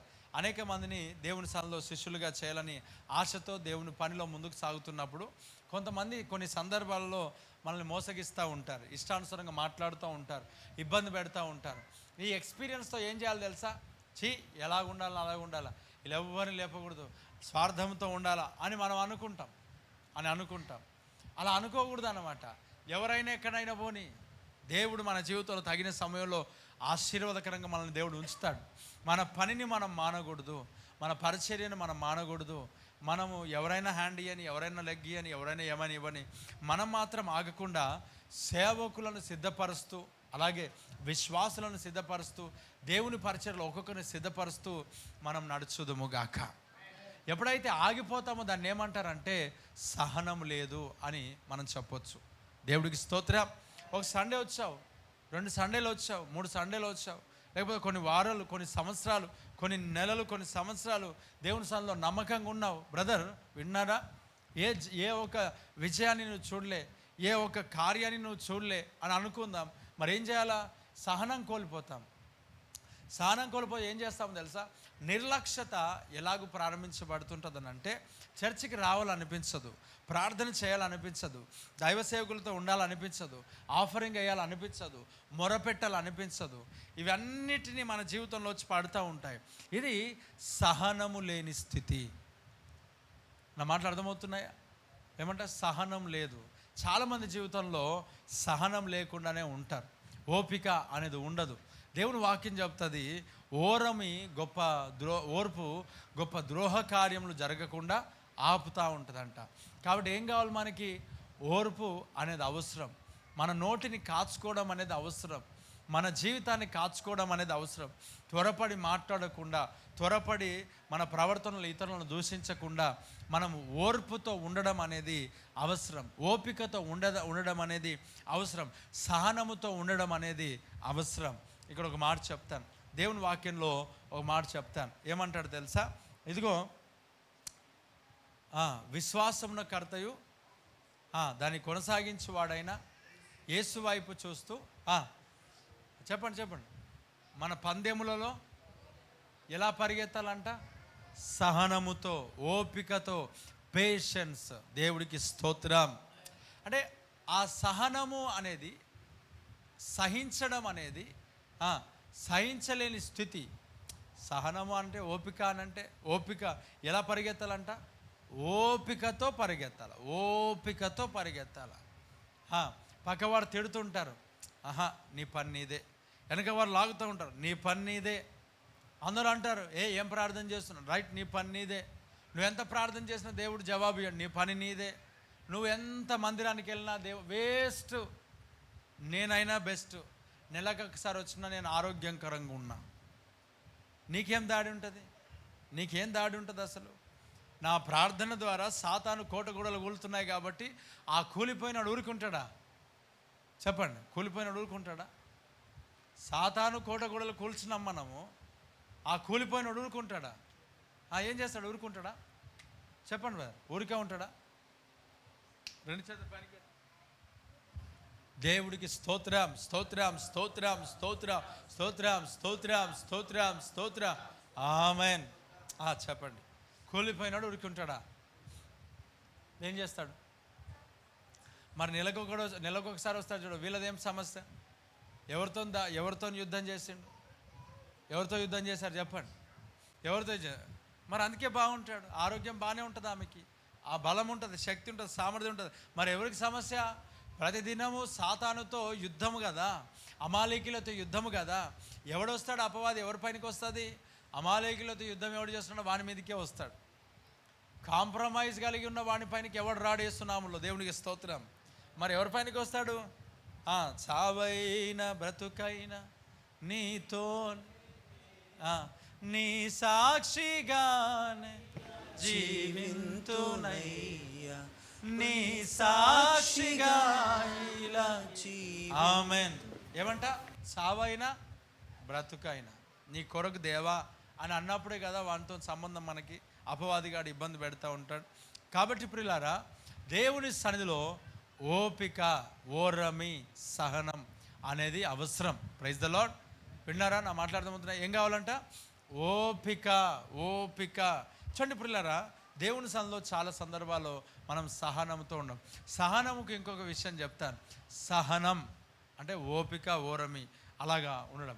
సహనంలో ఇంకో మాట చెప్తాను. సహనం సహించుట. దేవుడికి స్తోత్రం. ఏంటి చెప్పండి, సహనంలో ఇంకోటి వస్తుంది. ఏమొస్తుంది చెప్పండి, సహించడం. ఇంకో మాట చెప్తా, సహించడానికి ఇంకో మాట చెప్తా, భరించడం. ఏమంట, సహనం అంటే సహించడం, తర్వాత దాంట్లో ఏముండదు ఇంకా, భరించుట. దేవునికి స్తోత్రం. ఏం భరించాలి, ఏం సహించాలి? సిలువను సహించాలి, భరించాలి. శ్రమలు సహించాలి, భరించాలి. Praise the Lord. ఇప్పుడు చూడండి, మరి ఇతరులు ఎన్నో రకాలుగా మాట్లాడుతుంటే సహించాలి, మనం ఏం చేయాలా, భరించాలి. Praise the Lord.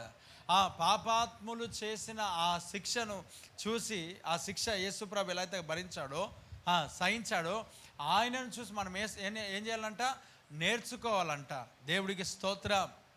చెప్పండి గట్టిగా హల్లెలూయా. సహనము అని అంటే సహించడం. ఏంటి, ఏం సహించాలా?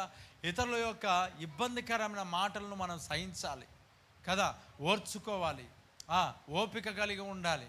సహించడం లేక మనం భరించటం, సహించాలి. వాక్యం ఏంటంటే, సహించిన వారైతే ఆయనతో కూడా చెప్పండి ఏం చేయబడతాం, ఏలుతాం. దేవుడికి మహిమ కలుగును గాక. చెప్పండి, సహించిన వారమైతే చెప్పండి, సహించిన వారమైతే ఏమంట, ఆయనతో కూడా, ఎవరితో, దేవునితో మనం ఏం చేస్తాం, ఏలుబడి చేస్తాం. ఆమెన్. సహించిన వారం అయితే ఏలుబడి చేస్తాం, సహిస్తే ఏలుబడి చేస్తాం. ఏం సహించాలా, సిలువను సహించాలా, శ్రమలు సహించాలి, కష్టాలు సహించాలా, తిరస్కారం సహించాలా, నిందలు సహించాలా, అవమానం సహించాలా. సహిస్తున్నారు అని అంటే ఏమర్థం, ఎలా సహించడం అంటే అర్థం ఏంటి చెప్పండి, భరించడం అంటే అర్థం ఏంటి చెప్పండి. భరించడం అంటే అర్థం ఏంటి, నీ పైన ఒక రాయి పెట్టారు, ఒక బండరాయి పెట్టారు, రేయ్ తీరా, రేయ్ నీ చెప్పుతో కొడతా తీరా అన్నావు అనుకో, దాన్ని ఏమంటారు, సహించడం అంటారు. దాన్ని ఏమంటారు తెలుసా, నీకు సహనమే లేదంటారు. అవునా కదా? అంటే ఎవరు ఎన్ని భారాలు మన పైన ఒత్తిడి పెట్టినా మనం నోటితో ఏమనకుండా ఉంటాం కదా, దాన్ని ఏమంటారు తెలుసా, సహించడం అని అంటారు. ఆమెన్. బొచ్చు కత్తిరించి వాని ఎదుట గొర్రెపిల్ల ఎలాగుందంట, ఆయన ఈ దినాలు ఎలాగుంటారు బ్రదర్, అట్లా ఉండరు కదా అని అంటారు కొందరు అంటారు అట్లాగా. Praise the Lord. ఒకటి. రెండవది, అవతల వాడు అలాగుంటే యువతల వాళ్ళు అలాగుంటారు. వాడు అలాగున్నాడా, లేదు కదా. Praise the Lord. అయినా మీరు చెప్పిన వాక్యాలు మేము వినుకుంటూ పోతే మాకు ఈ ప్రపంచంలో బ్రతకలేం. అదే దేవుడు చెప్పాడు, బ్రతకడానికి కాదు వాక్యం, దేని కొరకంట, చావడానికి. కంప్లీట్నెస్ లేదు వాళ్ళకి, సగం తెలుసు. అలాగైతే మనం బ్రతకలేం బ్రదర్. అదే చెప్పాడు బ్రదర్ దేవుడు అదే చెప్పాడు. దేవుడికి స్తోత్రం. ఆయన చెప్పిందే అది కదా, ఆయన తెలియజేసిందే అది కదా. ఏమంటాడు, బ్రతకలేం అంతే. మరి బ్రతకలేం కానీ బ్రతుకుతాడు. ఏమంటాడు తెలుసా, నీకు అసాధ్యమే కానీ నాకు సమస్తమును సాధ్యమే. ఆమెన్. దేవుడు జీవింపజేస్తాడు వేస్తున్నాములు. ఆమెన్. దేవుడు బ్రతికింపజేస్తాడు వేస్తున్నాములు. ఏమంటాడు, భరించుట, మనం సహించుట. ఎవరు ఎన్ని మన పైన బండరాళ్ళు మోపినా, నిందలు మోపినా, అవమానములు మోపినా, ఎన్ని రకాలుగా మన పైన నిందలు, అవమానములు ఎన్ని రకాలుగా మనల్ని అన్నా, మనం నోరు మూసుకొని నోరు మూసుకొని ఏం చేయాలంట, దేవుని సన్నిధిలో భరిస్తూ సహిస్తూ మౌనముగా సాగిపోతే దాన్నే సహించడం అంటారు. ఆమెన్. నువ్వు రియాక్షన్ అయితే సహించడం అని అంటారా? దాన్ని అనలేరు. సహించడం దాన్ని అనరు. ఏమంటారని అంటే దాన్ని నీకు సహనము లేదు అని అంటారు. ఆమెన్. ఎవరైనా నీకు తిట్టారా, ఇబ్బంది పెడతా ఉన్నారో, ఇబ్బందికరం ఏమంటారు దేవుని వాక్యం చెప్తాడు, మీరు నా నిమిత్తము నిందలు, అవమానములు కదా, తృణీకారం, చెడ్డ మాటలలో పలుకుతున్నప్పుడు మీరు ధన్యులు. ఏం చేయబడారంట, పరలోక రాజ్యంలో మీ ఫలము అధికమగును. మీరు సంతోషించండి, మీరు ఆనందించండి, మీరు దేవుని స్తుతించాలి, దేవుని మహిమపరచాలి. ఆమేన్. ఇంకో మాట చెప్తాను, నిందలు అవమానాలు మీకు వస్తున్నప్పుడు పరిశుద్ధాత్మ దేవుడు మీ పైన నిలుచున్నాడు అంటాడు పేతురు పత్రికలో. ఎవరు నిలబడ్డాడంట? పరిశుద్ధాత్మ దేవుడు. అసలు నీ వాక్యం అనే బేస్ ఉందా? అసలు వాక్యం అనే ఫౌండేషన్ నీ జీవితంలో ఉందా? మరి నీ నోటిని ఊరికే కాచుకొనక మాట్లాడుతున్నావనంటే భరించకుండా నువ్వు ఉంటున్నావనంటే నీకు సహనం అనేది లేదు. ఇతరులు నీకు మోసం చేస్తారు, ఇతరులు నేను ఇబ్బంది పెడతారు, గర్విష్ఠులుగా తయారై నీ జీవి మీద వారు యుద్ధానికి వస్తారు, ఇష్టానుసారంగా మాట్లాడతారు, నేను గురించి తప్పుగా ప్రచారం చేస్తారు. మనం వచ్చి ఎంత ఓపిక పట్టాలి బ్రదర్, ఎంత పట్టినా వాళ్ళు ఇలాగ చేస్తున్నారు, నేను ఇంకా ఆగను, ఆగిపోతే పోతావు, స్పీడ్ బ్రేకర్ లేకుండా నరకానికి వెళ్తారు. ఎక్కడికి వెళ్తారు? డైరెక్ట్ అక్కడే. దేవుడికి స్తోత్రం, శబ్దం గట్టిగా హల్లెలూయా. వాక్యం అనేది ఉండాలి కదా. కొన్ని సందర్భాల్లో సంఘములో విశ్వాసుల జీవితంలో తగ్గింపు అనేది ఉన్నదానంటే లోపల కుళ్ళు కుతంత్రములు అన్నిటినీ పెట్టేసుకొని కనీసం వందన సమర్పణ అనేది కూడా మాట్లాడలేని స్థితిలోనికి దిగజారిపోతున్నారు అంటే ఏ స్థాయిలో గర్వము పేటరేగా ఏం రేగి చెప్పండి, పేటరేగా అంటారేమో, పేటరేగిపోతుంది. ఏం రేగిందో మొత్తాన్ని అంటే గర్వము కంఠహారము వలె ధరించుకున్నదని వాక్యం చెప్తారు. ఎలా అంట? కంఠహారం అంటే కొంతమంది గొలుసులు కుక్క చైన్లు వేసుకుంటారు కదా బంగారం, అవన్నీ ఇలా ధరించుకుంటుంది గర్వం, కనబడుతుంది ఇతరులకు. అలా చూడండి, వందన సమర్పణ బైబిల్లో చాలా పెద్దగా దాన్ని దేవుడు శ్రేష్టమైనదిగా మనం చూస్తాం. అపోస్తులు అందరూ కూడా వందనములు చెప్పుడి, దేవుడికి స్తోత్రం. మీ దగ్గర ఉన్న ఎపాఫ్రా దీతు ఏమంట కొరింథీ సంఘానికి, ఫిలిప్పు సంఘానికి ఏం చెప్పాలంట? వందనములు చెప్పుడి, దేవుడికి స్తోత్రం. అంటే ఎంత గొప్ప ఈ యొక్క వందన సమర్పణ, ఈ వందన సమర్పణ, థ్యాంక్స్ గివింగ్, ఈ యొక్క వందన సమర్పణ, ఈ యొక్క ఏమంటారు పలకరింపు, ఈ విషస్ ఎంత శ్రేష్టమైనవి. సంఘములో దీన్ని మర్చిపోయి ఇలా కనబడితే అలా మనంతటా ఎవడు లేడు. మనం ఒక దగ్గర కనబడితే ఇంకో దగ్గర అట్లా వైపు చూస్తూ ప్రైజ్ ది లార్డ్ చెప్పాం, వందనాలు చెప్పాం, దేవునికి స్తోత్రం అని చెప్పాం. అసలు ఏమి పలకరింపు ఇలకరింపు ఏమి ఉండదు, మనకు అవసరమే లేదు అన్నట్టుగా. అసలు వందన సమర్పణ గురించి ఎంత మంచి దేవుడు మాట చెప్పాడు. నీ లోపల కల్మషం లేకపోతేనే నువ్వు ఇతరులతో వందన సమర్పణ మాట్లాడతావు. ఆమెన్. నీ లోపల కుళ్ళు కుతంత్రాలు అని ఉంటే ఎవరితో మాట్లాడవు నువ్వు. ఎందుకు తెలుసా? వాళ్ళ ముఖం చూడగానే అబ్బా అంటావు. Praise the Lord. ఎదురు పడ్డారు కదా, చెప్పు వందనాలు, ప్రైజ్ ది లార్డ్. ఎలా చెప్పాలా? మరియా వలె చెప్పుదువు గాక. వందన సమర్పణ చాలా శ్రేష్టమైంది బైబిల్లో. వందనాలు చెప్తున్నావా? ఇలా వందనాలు బ్రదర్, వందనాలు బ్రదర్, వందనాలు సిస్టర్. పురుషులు స్త్రీలు చెప్పుకున్నా పర్లేదు కదా. కనీసం ఒక మాట చెప్పాలంటే స్త్రీలు పురుషులకు చెప్తారు, పురుషులు స్త్రీలకు చెప్తారు. సమస్య ఏంటో తెలుసా? చెప్పండి, ఏంటి సమస్య? స్త్రీలకు చెప్పుకోరు, పురుషులకు చెప్పుకోరు. ఇదే సమస్య. దేవుడికి స్తోత్రం కలుగుతుంది. అంటే ఇక్కడ కాదు, నేను ఇక్కడ గురించే మాట్లాడతలే, నేను చాలా ప్రాంతాల గురించి మాట్లాడుతున్నా. సమస్య ఏంటనంటే మేము వాళ్ళకి చెప్తాం, మేము అంత బాగానే ఉంది, కానీ పురుషులం మేము చెప్పుకోము, స్త్రీలం మేము చెప్పుకోము. ఎందుకంటే ఆమెకు పెద్ద గర్వం, నీకు ఇంకా గర్వం.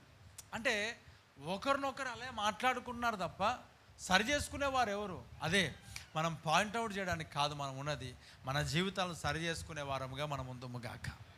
దేవుడికి మహిమ కలుగును గాక. ఎవరు ఎలాగుంటే మనకేం? దేవుని వాక్యం ఏం చెప్తావు?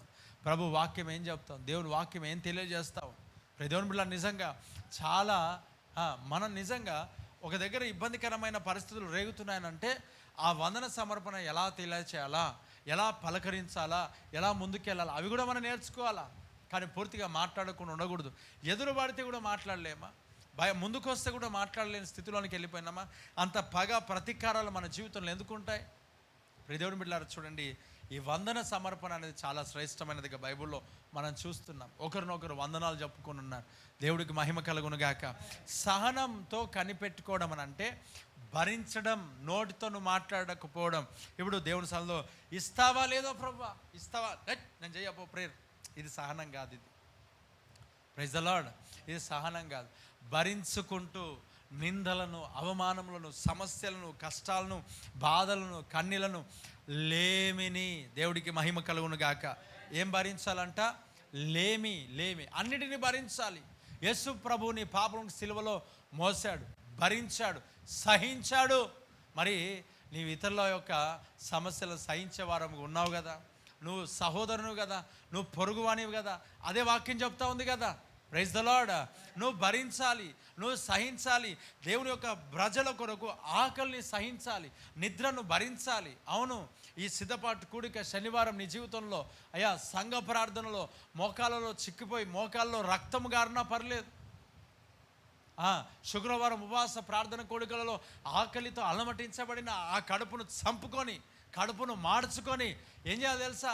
సహించాలా. నిన్ను పైన ఇతరులు మాట్లాడుతున్నా కూడా మోకరించి ప్రభువా వారిని రక్షణ మార్గంలో నడిపించు. ఆమేన్. నోటితో మనము మాట్లాడకుండా దేవుని యొక్క సన్నిధానములో మనము సహించే వారముగా మనం ముందుముగాక, భరించే వారముగా మనం ముందుముగాక. సహనము అని అంటున్నాడు భక్తుడు. ఏమంటున్నాడు చెప్పండి, ఏమన్నాడయ్యా? సహనం, ఓపిక అనేది అవసరం. కొన్ని సందర్భాల్లో మన దగ్గర జేబులో డబ్బులు ఉంటే ఆగం. ఏం చేస్తాం తెలుసా? ఏది పడితే అది కొనేస్తాం, ఏది పడితే అది కొంటాం. ఓపికతో సహనంతో దేవుని సన్నిధిలో అడుగు, ప్రభా ఏం కొనాలా, ఏది చేయాలా, ఎలా చేయాలా, ఎక్కడ ముందుకు సాగాలా. ప్రతిలో చాలామంది జీవితంలో సహనం ఉండదు. ఒక 10 రూపాయలు ఉంటే ఆగరు కదా భూమి పైన, చాలా ఎగిరిపోతూ ఉంటారు. నిజంగా దేవుని పని గురించి కూడా కొంతమంది ముందుకు సాగలేని స్థితిలో ఉన్నారు. దేవుని పరిచర్య గురించి కూడా, దేవుని పరిచర్య కూడా ముందుకు సాగలేని స్థితిలో ఉన్నారు. నిజంగా నశించిపోయే ఆత్మల పట్ల భారం కలిగిన వాడు దేవుని పని కొరకు సహకారంగా ఉంటారు. సహనముతో మన జేబులో ఉన్న డబ్బులను దేవుని సన్నిధిలో, ప్రభా ఏం చేయమంటావు, దీన్ని నీ పరిచర్యలో కానుకనుగా నేను ఇవ్వాలా, ఏదైనా తీసుకురావాలా, దేవుని రాజ్యమును కట్టడానికి ప్రయత్నం చేయాలా. దేవుడికి స్తోత్రం. దేవుని రాజ్యాన్ని కట్టాలా. దేవుని రాజ్యం, ఒక మాట చెప్తాను, ఈ పరిచర్యలో చాలామంది దేవుని పనికి సహకారంగా ఉన్నారు కనుకనే దేవుడు ఈ పరిచర్యను నడిపిస్తున్నాడు కనుకనే మనం నడుస్తూ ఉన్నాం. లేకపోతే మనకు ఎలా జరుగుతుంది? ఇప్పుడు మనం ఎవ్రీ వీక్ మనం కిరాణా షాపులను సామాన్ అయ్యా అక్కడ కొనడానికి చాలా ఇబ్బందికరమైన పరిస్థితులు ఉంటాయి. అలాగన్నప్పుడు మానేయి, భారంతో అంటే నీకు భారం బాధ్యత ఎక్కువైనప్పుడు పిల్లల పెళ్లి చేయకుండా మానుతావా? విన్నారా బ్రదర్? బర్త్డే చేయకుండా మానేవి ఎప్పుడన్నా? ఏమంటారు తెలుసా? ఒకటే పాప బ్రదర్, పెద్దోనికి పెద్దగా చేసినాం, ఈమె కూడా చేయకపోతే పొద్దున ఏమో చేస్తాడు, లెక్క అడుగుతాడు. అందుకేం చేయాలా? పెద్దగా చేయాలా. అంటే కొడుకు దగ్గరికి వస్తే, కూతురు దగ్గరికి వస్తే, ఇలాగా దేవుని పనికి వస్తే ఉంటే చేయి, లేకపోతే మానే. నీది కాదు కదా, అలాగ ఉంటుంది. దేవుడికి స్తోత్రం. నీది అనుకుంటే, నాది అనుకుంటే దేవుని పని ఆగకూడదు. వేస్తున్నాములో దేవుని పరిచర్య ఆగకూడదు. నేనున్నా, దేవునికి మహిమ కలుగునుగా. కొన్ని సందర్భాలు ఏమంటారు తెలుసా? మీకు ఎక్కడ దొరకకపోతే నన్ను అడుగు. దేవుడు అలాంటి స్థితిలో నడిపించడం వేస్తున్నాములో. చెప్పు గట్టిగా హల్లెలూయా. నీవు దేవుని పనిలో వాడబడడానికి యోగ్యునివి కాదంతే వేస్తున్నాములో. ఆమేన్. నేను అలాగే అనుకుంటా. ఎవరికైనా డబ్బులు అడిగాను అనుకో, ఇయ్యలేరు అనుకో, నువ్వు నాకు ఇచ్చేంత యోగ్యత నీకు లేదు వేస్తున్నాములో. దేవుడికి స్తోత్రం. చెప్పు, 2 చేతులు పైనకి ఎత్తి గట్టిగా హల్లెలూయా. మరి యోగ్యులు కారు కదా, దేవుని పనిలో చేసే యోగ్యత లేదు వారికి. దేవుని పనిలో చేసేంత యోగ్యత వారికి లేదు, అంత సమర్పణ వారికి లేదు. రేపటి దినం కొరకు, ఆహారం కొరకు నేను ప్రార్థన చేస్తున్నా. రాత్రి అంతా ప్రార్థన చేస్తున్నా, మొన్న అంత రాత్రి అంతా ప్రార్థన చేస్తున్నా, నిద్ర లేకుండా ప్రార్థన చేస్తున్నా. నిజం, అబద్ధాలు ఆటలే, నేను ఊరికే చెప్పట్లే ఈ మాట. ప్రభా ఆహారం, బియ్యం దయచేయి, సహాయం దయచేయి, డబ్బు దయచేయి. ఈరోజు చెప్తా ఉన్నారు, సహోదరుడు వచ్చి, ఒక సహోదరుడు బియ్యం తీసుకొని వచ్చాడు రేపటి ఆహారం కొరకు. దేవానికి స్తోత్రం. ప్రతి ఆదివారం ఇదే విశ్వాస ప్రయాణం. దేవుడికి మహిమ కలుగును గాక. చిన్న పరిచర్యనే, కానీ చాలా పెద్ద యొక్క సవాలుతో మనం వెళ్తూ ఉంటాం. సహనం కలిగి, నీ దగ్గర డబ్బులు ఉన్నప్పుడు ప్రార్థన చేయి. ఎక్కడ ఖర్చు పెట్టాలా, ఎక్కడ విత్తాలి ప్రభా, ఎక్కడ విత్తనాలు వేయాలి ప్రభా. మనం అనుకుంటాం జేబులో డబ్బులు ఉంటే ఎట్టు పడితే ఎన్నో ఆలోచనలు వచ్చేస్తాయి. అన్నీ మన స్వార్థానికే వస్తుంటాయి, అన్నీ మన స్వార్థానికే వస్తుంటాయి. ఫస్ట్ మనకు వచ్చేటి ఏమో తెలుసా? మన శరీరానికి సంబంధించినవి, మనకు సంబంధించినవి, మన జీవితానికి సంబంధించినవి, మనం ఎలాగుండాలి, ఏంటి, ఎప్పుడివే. అందుకే వాక్యాలు అంటాడు, ప్రతివాడు వినాలి. 2 చేతుల పైన హల్లెలూయా, స్తోత్రం, హల్లెలూయా. ప్రతివాడు వాని సొంత పనినే చూసుకుంటున్నాడు తప్ప ఏం చేయట్లేడంట? యేసుక్రీస్తు పనిని చూస్తలే. సహనం లేదు వారికి. డబ్బులుంటే ఏదైనా కూడా చేయాలా. నిజంగా ప్రియులారా, దేవుని పని కొరకు ఒక పూట చంపుకొని కూడా దేవుని పరిచర్య కొరకు వారు ఇచ్చేవాళ్ళు ఉన్నారు. వారి ఆశలు చంపుకొని ఇచ్చేవాళ్ళు ఉన్నారు. వారి ఆశయాలు వదిలిపెట్టుకొని దేవుని పని కొరకు చేసేవారు ఈ పరిచర్యలో కొంతమంది ఉన్నారు. దేవుడికి స్తోత్రం కలుగును గాక. చెప్దాం, 2 చేతుల పైన గట్టిగా హల్లెలూయా. ఇప్పుడు ఆ సంఘంలో చాలా మంచి మంచి ఎక్విప్మెంట్స్ మనం వాడడానికి దేవుడు కృపనిచ్చి నడిపిస్తూ ఉన్నాడు. ఒక మాట చెప్పాలంటే, వాళ్ళు సహకరించకుండా వాళ్ళు కొనుక్కున్నారంటే మన ముందు వాళ్ళు మనకంటే స్టైల్గా తిరగగలరు. నా మాటలు అర్థమవుతున్నాయా? విశ్వాసుల జీవితంలో దేవుని పని కొరకు త్యాగం చేయకుండా ఉంటే, దేవుని పరిచర్య కొరకు త్యాగం చేయకుండా ఉంటే, ఇప్పుడు దేవుని సన్నిధిలో మేము కొన్ని కాస్ట్లీ దేవుని పరిచర్య కొరకు వాడుతున్నామని అంటే, మా చేతుల్లో అవి ఉన్నాయని అంటే అర్థం ఏంటి చెప్పండి? దేవుని పని కొరకు ఎలాంటి వాళ్ళు ఉన్నారు ఇక్కడ? సహకారం, సహనం కలిగి ప్రార్థన చేసి దేవుని మందిరంలో విత్తనాలు వేసేవారు కనుక. చెప్పు, 2 చేతుల పైనకి హల్లెలూయా. ఇప్పుడు ఇవే పెట్టుకొని జేబులు పెట్టుకొని మన స్టైల్లో కొడితే, ఇప్పుడు వాళ్ళు మెయింటైన్ చేయలేరా? ఇవన్నీ వాళ్ళకి చేత కాదా? ఇవన్నీ చెప్పండి బ్రదర్, అవుతుందా కాదా? విశ్వాసులందరిలో అవుతుందా కాదా? అవన్నీ ఇవ్వకుండా ఉంటుందా లేదా? ఉండగలుగుతారా? కొనొచ్చా? దేవుని సహాయం లేకపోతే ఏం చేయలేం. కానీ ఒక మాట, కొనగలుగుతాం. కానీ మనము మార్చుకుంటున్నాం. మనకు బట్టలు లేకపోయినా, మనకు చెప్పులు లేకపోయినా, మనకు ఆహారం లేకపోయినా, మన ఇంట్లో ఏదైనా తక్కువ పడినా కూడా దేవుని పనిలో తక్కువ పడకూడదని ఆ ఒక హృదయం కలిగి, దాతృత్వం కలిగి, ప్రార్థన పూర్వకంగా ఇక్కడ ఇదే సంఘంలో, ఇదే పరిచర్యలో కానుకలను విత్తేవారు ఉన్నారు. దేవుడికి స్తోత్రం. చెప్పగట్టిగా హల్లెలూయా, చెప్పగట్టిగా హల్లెలూయా. నిజంగా అలాంటి వాళ్ళు ఉన్నారు. సహనంతో ప్రార్థన చేయి. ఒక 10,000 వస్తే నీ ఉరకలేస్తావే, 5,000 వస్తే ఉరకలు పెడతావే, 1,000 రూపాయలు ఉంటే మనం ఏం కొనాలి? ఎప్పుడు మన స్వార్థం. ఏం తినాలి? ఒక రకంగా చెప్పాలి, ఏం తినాలా? ఫస్ట్ 1,000 రూపాయలు అంటే ఏం తినాలా? 10,000 ఉంటే ఎన్ని తులాలు కొనాలా? మాసం. దేవుడికి స్తోత్రం. మాసం వెళ్ళిపోతూనే ఉంటుంది. ఎప్పుడు మనకేం లేవు. నిజంగా దేవుని పరిచర్య పని కొరకు ఏమి లేకపోయినా సాగే వాళ్ళు చాలా తక్కువ. Praise the Lord. చూడండి పిల్లారా, దావీదు అంటున్నాడు, యెహోవా కొరకు ఏం చేస్తున్నానంట? సహనంతో కనిపెట్టుకుంటున్నా. ఏం కావాలి బ్రదర్? వాగ్దానం పొందాలంటే సహనం. Praise the Lord. ఆశీర్వాదం పొందాలంటే సహనం. ఈ ఓపికతో ఏం చేయాలి చెప్పండి? కనిపెట్టుకోవాలి. అయ్యా చెప్పండి, ఏ ఓపికతో ఏం కావాలా? కనిపెట్టుకోవాలా. చెప్పండి, ఏ ఓపికతో ఏం కావాలా? జీతం తక్కువనే ఉంటుంది. సహనంతో ఉండు, ఓపికతో ఉండు. ఆ చిన్న దాంట్లో నమ్మకంగా ఉండు. దేవుడికి స్తోత్రం. ఆ చిన్న దాంట్లో దేవుని పరిచర్యలో నమ్మకంగా ఉండు. దేవుని పట్ల సహనముతో ఉండు. దేవుడు గొప్ప కార్యాలు చేస్తాడు. ఇక్కడ భక్తుడు దావీదు గారు చెప్తున్నాడు, యెహోవా కొరకు నేను సహనముతో కనిపెట్టుకుంటుని, ఆయన నాకు చెవియొగ్గి నా మొర ఆలకించెను. దేవుడికి స్తోత్రం. ఎలా కనిపెట్టుకొని ఉన్నాడంట? సహనం. దేవుని మందిరంలో నీకు ఏమవసరమై ఉన్నది? సహనం, సహించటం, ఓర్పు. ఇవన్నీ మనకు అవసరమై ఉన్నాయి. మరి మన జీవితంలో ఉన్నాయా? మన జీవితంలో ఉన్నాయా? సహనంతో కనిపెట్టుకొని ఇక్కడ చూడండి, సహనం ఉన్నదంట, ఇంకోటి సహనం అంట, కనిపెట్టుకోవడం అంట. ఒక మాట చెప్తాను, ఒక మాట చెప్పి ముందుకెళ్తాను. నేను లూకా సువార్త 2వ ఏ దాని కొరకు కనిపెట్టుకోవాలి చదువుదాం. ఏ దాని కొరకు? ఇక్కడ చూడండి, 1 సహనముతో కనిపెట్టుకోవాలి దేవుని సన్నిధిలో. 2వది లూకా సువార్త 23:51. అతడు సజ్జనుడును. Praise the Lord. హల్లెలూయా. శబ్దం గట్టిగా హల్లెలూయా. ఒక్క నిమిషం, ఇది ఆపాలా ముందుకెళ్ళాలా అని ఆలోచన చేస్తూ ఉంటున్నా. ఎందుకంటే మరి సమయం చాలా ఎక్కువ అయిపోతూ ఉంది. సరే, ఇది ఒకటి చదువుదాం. అతడు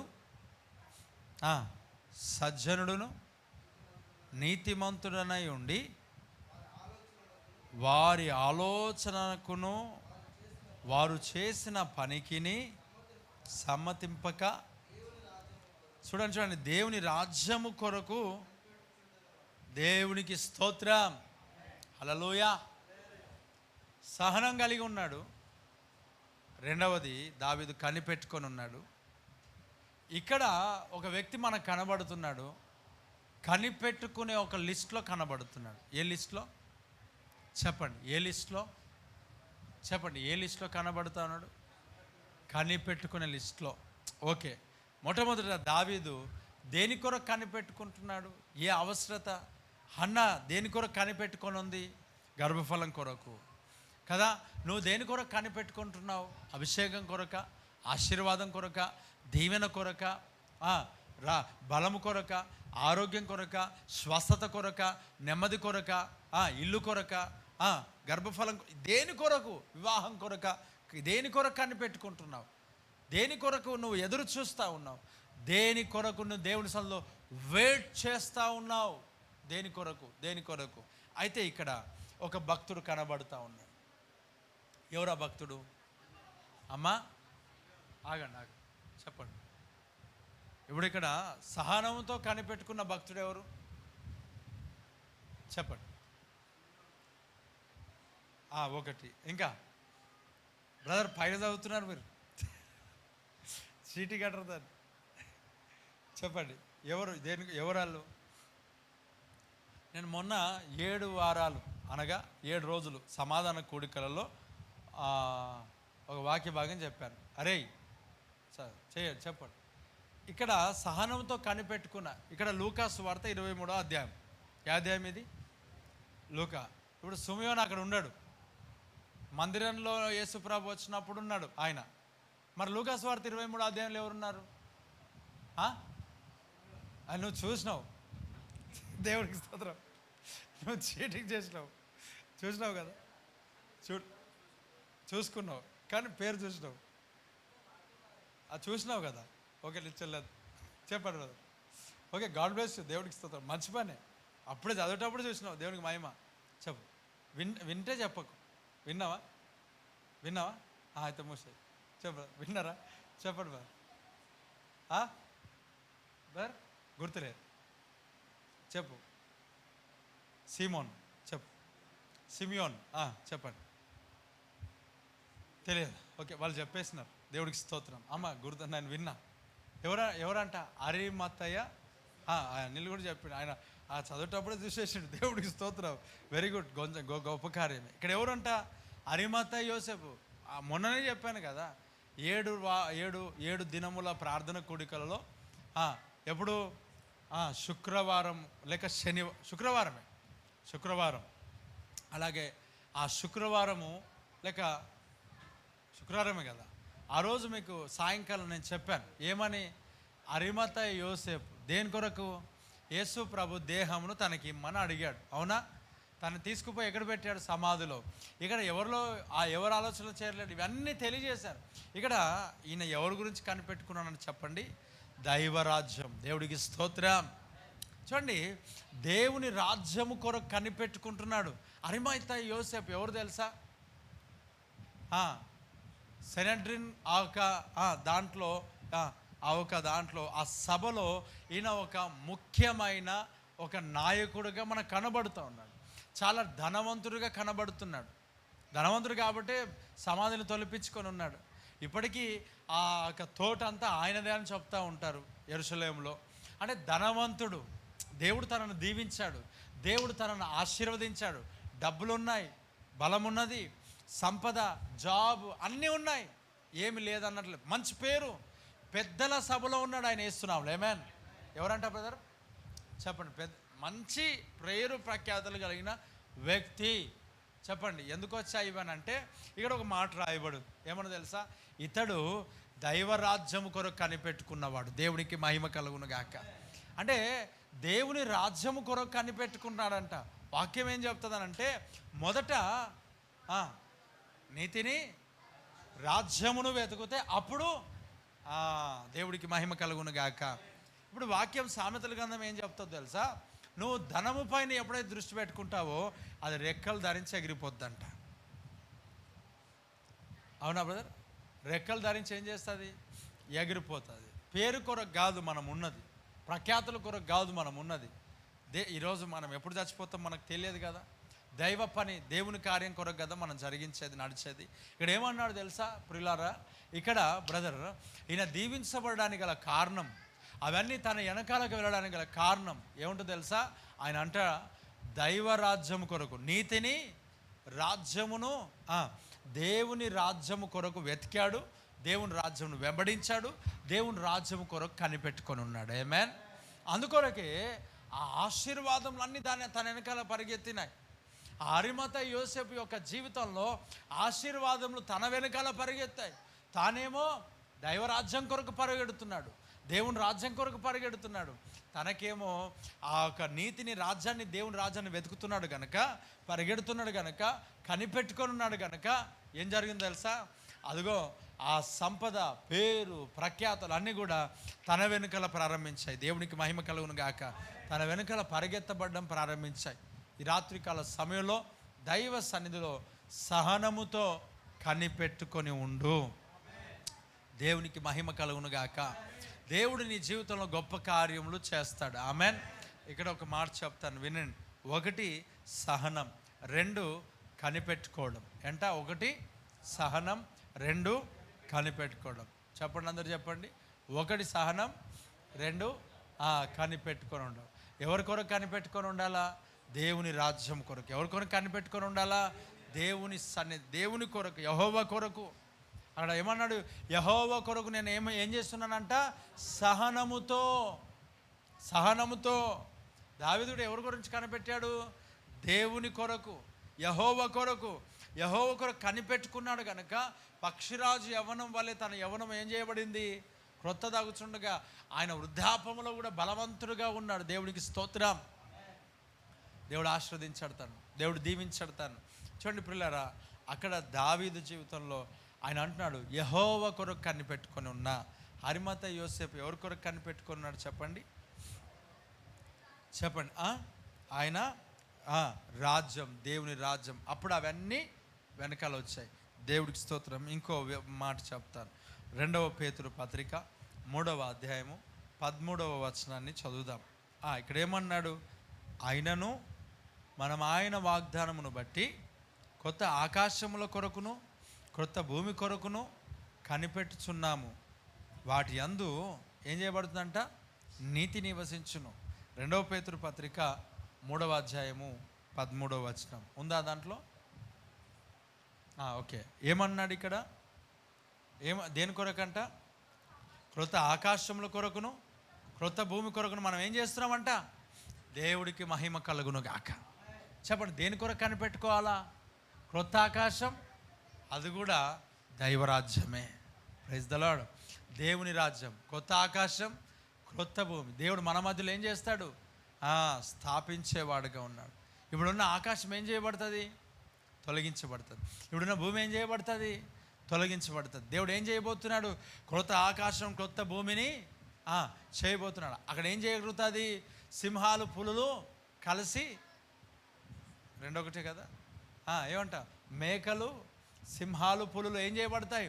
కలిసి గడ్డి మేస్తాయి. ఎవరికి హాని చేయదు. దుఃఖం అనేది, కన్నీరు అనేది అక్కడ ఉండదు. ఎందుకో తెలుసా? అది దేవుని రాజ్యం పరిపూర్ణత చెందిందై ఉన్నది యేసునామములో. ఆమేన్. దైవరాజ్యం, ఆయన నీతిని గురించి, ఆయన రాజ్యం గురించి కనిపెట్టుకో. ఇక్కడ చూడండి, క్రొత్త ఆకాశం కొరకు క్రొత్త భూమి పాడైపోతూ ఉంది.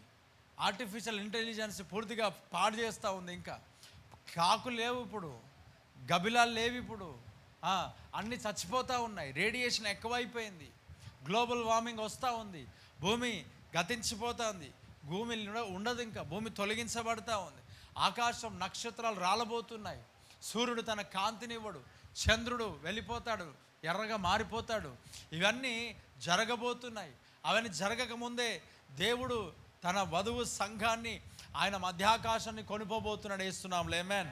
చూడండి ప్రియులారా, ఈ కార్యాలు జరుగుతూ ఉంటున్నప్పుడు, ఈ కార్యాలు జరిగి ఏం జరుగుతుందంట? క్రొత్త భూమి, క్రొత్త ఆకాశం. దేవునికి స్తోత్రం. క్రొత్త భూమి, క్రొత్త ఆకాశము. దేవుడు ఎవరి గురించి ప్రారంభిస్తాడు? ఎవరి గురించి అంట? మన కొరకు, మనల్ని దానిలో ఉంచుతాడు కదా. ఇప్పుడు మనం ఒక కనిపెట్టుకోవడము, మనం వాచ్ చేయడము, మనం ఎదురు చూడడము ఆ క్రొత్త భూమి, క్రొత్త ఆకాశమును కొరకై ఉన్నాం. ఆమేన్. ఈ లోకంలో ఏం చేస్తావు, ఏం సంపాదిస్తావు, ఎక్కడ మెడలు కడతావు, ఆ చంద్రమండలంలో పోయి ఇల్లు కట్టుకుంటే అక్కడి గురించి కూడా తోసేస్తాడు దేవుడు. ఆమేన్. అదే ఫస్ట్ ఎర్రగవుతుంది అంటే ఇస్తున్నాము. హల్లెలూయా. ఫస్ట్ ఎర్రగైతే ఏంటి? చంద్రమండలమే. స్తోత్రం కలుగును గాక. మన జీవితాల్లో ప్రియులారా మనము ఎక్కడ మనకు నివాస యోగ్యమైనది ఏం లేదు. భూమి ఒకటే నివాస యోగ్యం. రెండవదిగా మనకు నివాస యోగ్యం భూమి కంటే మొట్టమొదటి ఏంది? ఆ మోషే భక్తుడు చెప్తాడు. మోషే భక్తుడు కీర్తనలు చెప్తాడు. ఏమని చెప్తాడు చెప్పండి. ప్రభువా మాకు తరతరములకు నివాస స్థలము, దేవుడికి మహిమ కలుగును గాక. ఆయనే మనకేమైనాడంట? నివాస స్థలం. Praise the Lord. చెప్పండి. ఆయనే మనకేమైనాడు? నివాస స్థలం. చూడండి పిల్లరా, క్రొత్త ఆకాశము క్రొత్త భూమి కొరకు మనం కనిపెట్టుకొని ఉన్నాం. ఈ 40వ కీర్తనలో మొదటి వచనంలో ఇక్కడ చెప్తున్నాడు. ఇక్కడ ఇంకో మాట చెప్పి నేను ముగిస్తాను. 1 యెహోవా కొరకు నేను సహనంతో కనిపెట్టుకొంటిని అని చెప్పి ఇక్కడ ఏమన్నాడు తెలుసా? ఆయన నాకు చెవియొగ్గి నా మొర, ప్రైజ్ ద లార్డ్. ఏమంట? చెవియొగ్గి ఏమొగ్గాడంట? ఎప్పుడు? సహనంతో కనిపెట్టుకుని. మన మొర దేవుడు ఎప్పుడు ఇస్తాడు? ఎప్పుడు వింటాడు? సహనంతో కనిపెట్టుకొని ఉన్నప్పుడు. సహనముతో మనము 4 గంటలు ప్రార్థన చేయగలుగుతామా బ్రదర్? కనిపెట్టుకొని. ఇప్పుడు కొంచెం ప్రార్థన చేయమంటే దిక్కులు చూడు కూడా స్తోత్ర స్తోత్ర స్తోత్ర స్తోత్ర. Praise the lord. 6 గంటలకు వచ్చి 10 గంటల వరకు ప్రార్థన ఉంటే సహనం ఓపిక ఎక్కడ? ఓరం ఎక్కడ? అవునా బ్రదర్? ఎలా దేవుడు జవాబిస్తాడు? ఎలా? ఎప్పుడు వింటాడు? ఉందా? సహనం ఉందా? ఓపిక ఉందా? ప్రార్థన చేసే సామర్థ్యం ఉందా? ప్రార్థన అయిపోయిన తర్వాత చాలామంది వస్తుంటారు. ఆదివారం ఉదయకాలం 8 గంటలకు ఆరాధన, ప్రార్థన అయిపోయిన విజ్ఞాపన ప్రార్థనలు, సంఘ ప్రార్థనలు, విజ్ఞాపన ప్రార్థనలు కనిపెట్టుకుంటారా సహనంతో? ఎన్నిసార్లు మనం నీళ్ళు తాగుతాం చెప్పండి? ప్రార్థన చేస్తుంటే స్తోత్రం స్తోత్రం అనుకుని ఎన్నిసార్లు నీళ్ళు తాగుతాం? ఓకే, పర్లేదు, వాటర్ తాగ, ఉపవాసం ఉన్నప్పుడు తాగడం తప్పేం లేదు. అయినా ప్రార్థనలో మాటి మాటికి మనం దాహం వేయడం కొన్ని సందర్భాల్లో అనారోగ్యాన్ని బట్టి, ఎండను బట్టి జరుగుతుంది. ఖచ్చితంగా మనం తాగడం తప్పేం కాదు. అలాగని చెప్పి నీళ్ళు మానుకొని మరలా మీరు చక్కెర వచ్చి పడ్డరు అనుకో, పాస్టర్ గారి మాటను బట్టి నీళ్ళే మానేసారు వాళ్ళు అని అంటే ఇంకా బాగుండదు. తాగని నీళ్ళు.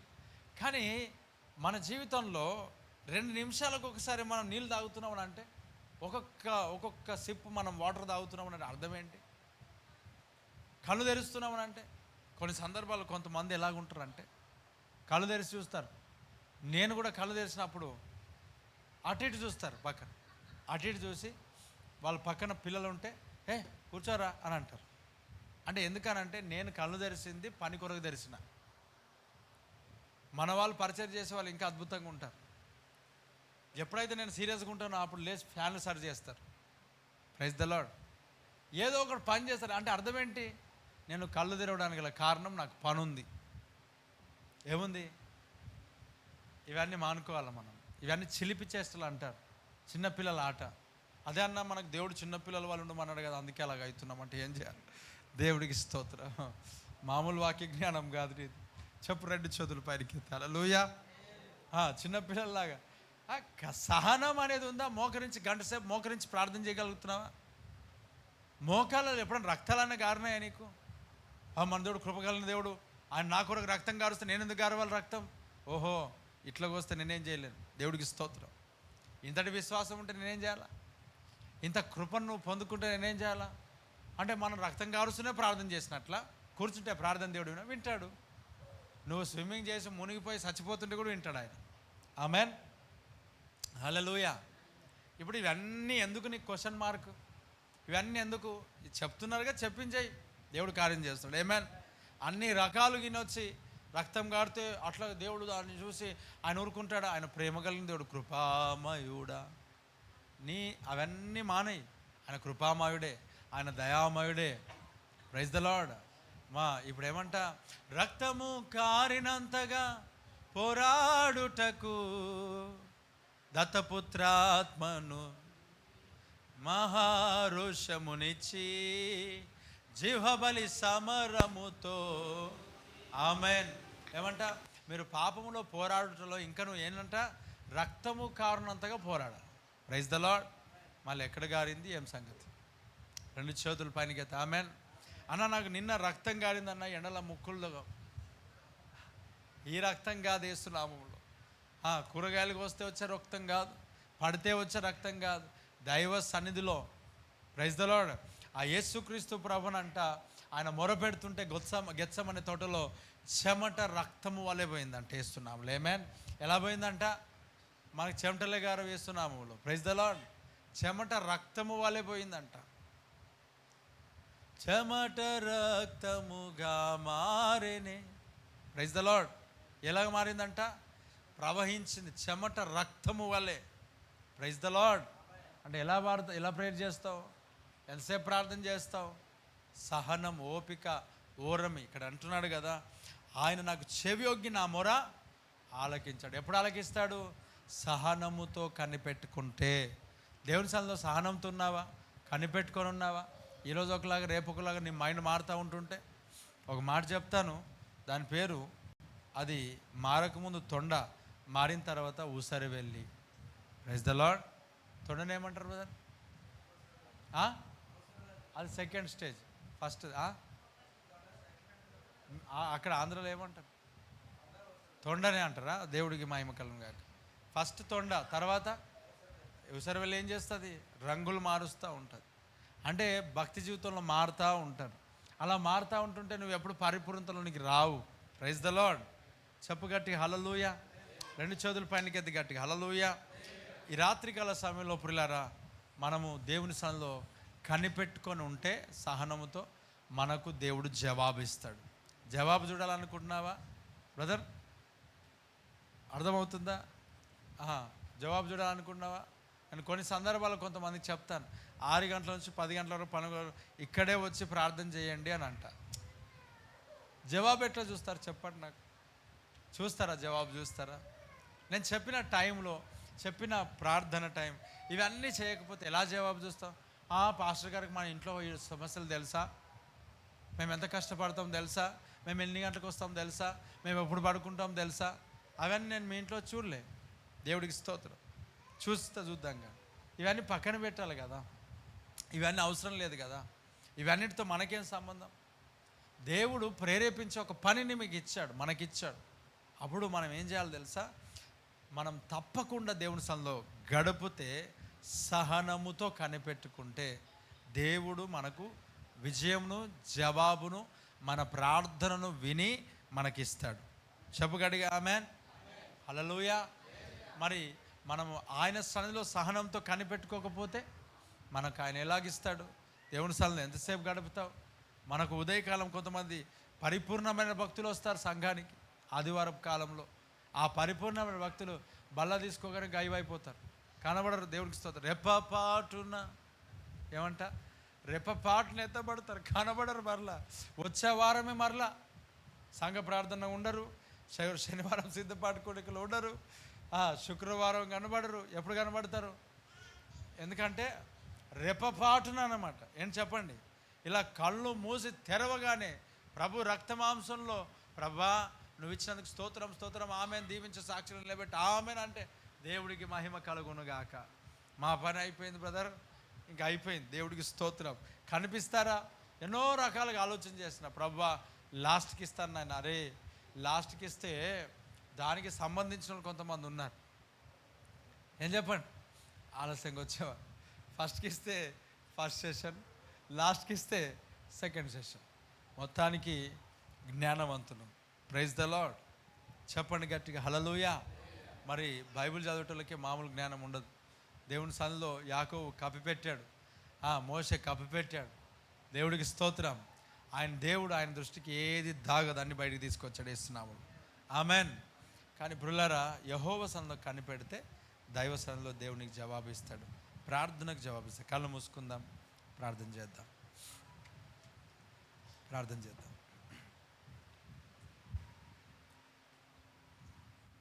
ప్రార్థన. మహోన్నతుడా నీకు స్తోత్రం. నీ సన్నిధిలో కనిపెట్టుకునే కృప నాకు దయచేయి. నీ సన్నిధిలో మొరపెట్టే కృప నాకు దయచేయి. సహనముతో కనిపెట్టే కృప నాకు దయచేయి. ఓపికతో కనిపెట్టే కృప నాకు దయచేయి. అయ్యా, సహించి కనిపెట్టాలి. నీ సన్నిధిలో కనిపెట్టాలి. నీ సన్నిధిలో కనిపెట్టాలి. నీ సన్నిధిలో కనిపెట్టాలి. నీ సన్నిధిలో కనిపెట్టాలి. అవునయ్యా, దావీదు నీ సన్నిధిలో కనిపెట్టాడు.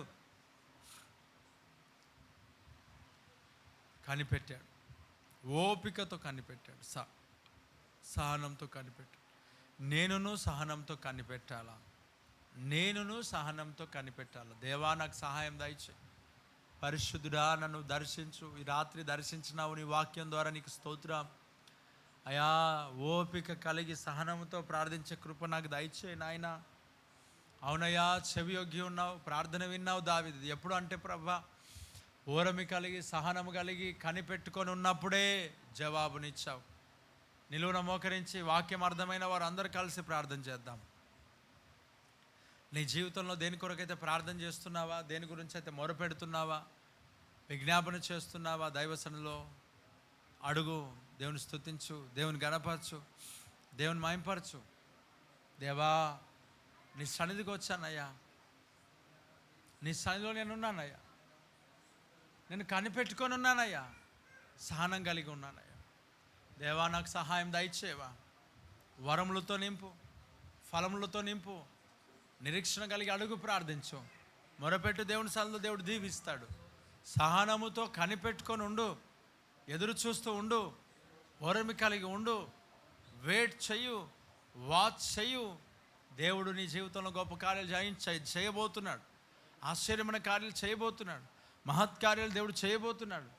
నువ్వు సహనముతో దేవుని సన్నిధిలో ఎప్పుడైతే కనిపెట్టుకొని ఉంటావో అప్పుడు జవాబును దేవుడు ఇస్తాడు. నీ ప్రార్థనను దేవుడు వింటాడు. నీ విజ్ఞాపనను దేవుడు ఆలకిస్తాడు. దేవుడు జవాబిస్తాడు. నువ్వు జవాబును పొందుకోవాలంటే సహనం కావాలి. సహనముతో కనిపెట్టుకోవడం ఉండాలి. అది నీ జీవితంలో లేదు కనుక జవాబు నువ్వు పొందుకోవట్లేదు. నువ్వు సహనం అనేది రావాలి.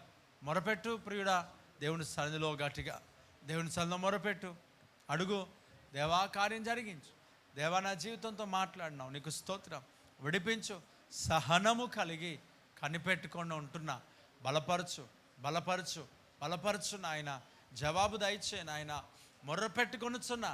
ఏ అంశం కొరకు ప్రార్థన చేస్తున్నావు ప్రార్థన చేయి. దేని కొరకై ప్రార్థన చేస్తున్నావు ప్రార్థన చేయి. దేవా, నిద్రమత్తును జయింపచేయి నాయన. దేవా, ఆకలిని జయించే కృప నాకు దయచేయి ప్రభా. దేవా, పలానా పాపాన్ని జయించే కృప నాకు దయచేయి నాయన. దేవా, పలానా బలహీనతను జయించే కృప నాకు దయచేయి నాయన. దేవా, ఆ పరిస్థితిని జయించే కృప నాకు దయచేయి. నా వల్ల కావట్లేదు, నేను నిలబడలేకపోతున్నా, నన్ను జయించలేకపోతున్నా, నా మనసు కుదుటగా ఉండట్లేదు, నా మైండ్ కుదుటగా ఉండట్లేదు, నా తలంపులు, నా ఆలోచనలు, నా ఊహలు చాలా ఇబ్బంది పెడుతున్నాయి దేవా. నన్ను బలపరచు దేవా. ప్లీజ్ డాడీ, సహాయం దయచేయి తండ్రి. విడిపించు తండ్రి. గొప్ప చేయి ప్రభా. సహనం కలిగి ఉన్నానయ్యా. కనిపెట్టుకొని ఉన్నాను తండ్రి. అవును, అరిమత్తయి యోసేపు కనిపెట్టుకొని ఉన్నాడు అని అంటే, కనిపెట్టుకొని ఉండడం అంటే అర్థం ఏంటో తెలుసా? తానంట దుష్టుల ఆలోచనలో చేరలేదంట, అపవాదులతో కలిసి ఉండలేదంట, పక్కకున్నాడు. కనిపెట్టుకోవడం ఏంటి అని అంటే ప్రియులారా, లోక సంబంధమైన వాటిలో నువ్వు ఉండక, దాంట్లో ప్రవేశించక, నువ్వు ప్రత్యేకంగా ఉండడం, దేవుని కొరకు ఎదురు చూడడం, అన్నిటిలో పాలు పంచుకోకుండా దేవునిలో నువ్వు స్థిరంగా నిలబడడం, అదే కదా కనిపెట్టుకొని ఉండడం. దేవుని సన్నిధిలో వెయిట్ చేయడం, వాచ్ చేయడం. దేవుడు నీ జీవితంలో గొప్ప కార్యాలు చేస్తాడు.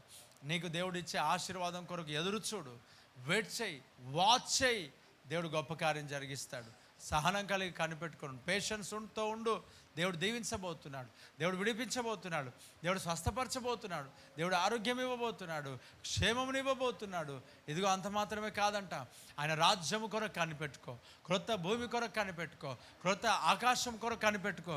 అప్పుడు ఇవన్నీ నీ వెనకాల వస్తాయి. నా సహనముతో కనిపెట్టుకొని ప్రార్థన చేస్తేనే నువ్వు జవాబు పొందుకుంటావు. నీ అవసరతలు అక్కర్లు అన్నిటిలో దేవుని సన్నిధిలో సహనము కలిగి కనిపెట్టుకొని ఉండు.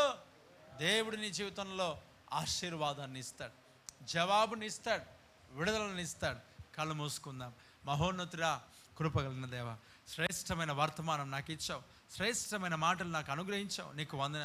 నీ సన్నిధిలో కనిపెట్టుకొని ఉండాలి తండ్రి, కనిపెట్టుకొని ఉండాలి తండ్రి. దాసి కన్నులు చూస్తున్నట్లుగా ఎదుటే నేను నా కన్నీళ్ళు కాదనకు, నన్ను చూడు ఈ క్షణం, నీ ఎన్నికలో కృప నిలుపు, కీడు నుండి తప్పించు, నా కన్నీళ్ళు కాదనకు, నీ ఎన్నికలో కృప నిలుపు, కనిపెట్టుచుంటిని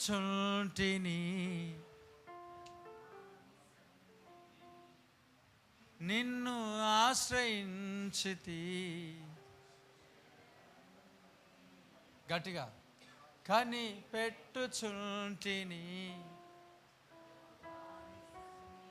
ఎస్ లార్డ్, నిన్ను ఆశ్రయించితి. నముని దాసి కనులు, దాసి కన్నులు చూస్తున్నట్లుగా నా చూచు. గట్టిగా మరొకసారి, చిన్న నిలుచున్నట్లుగా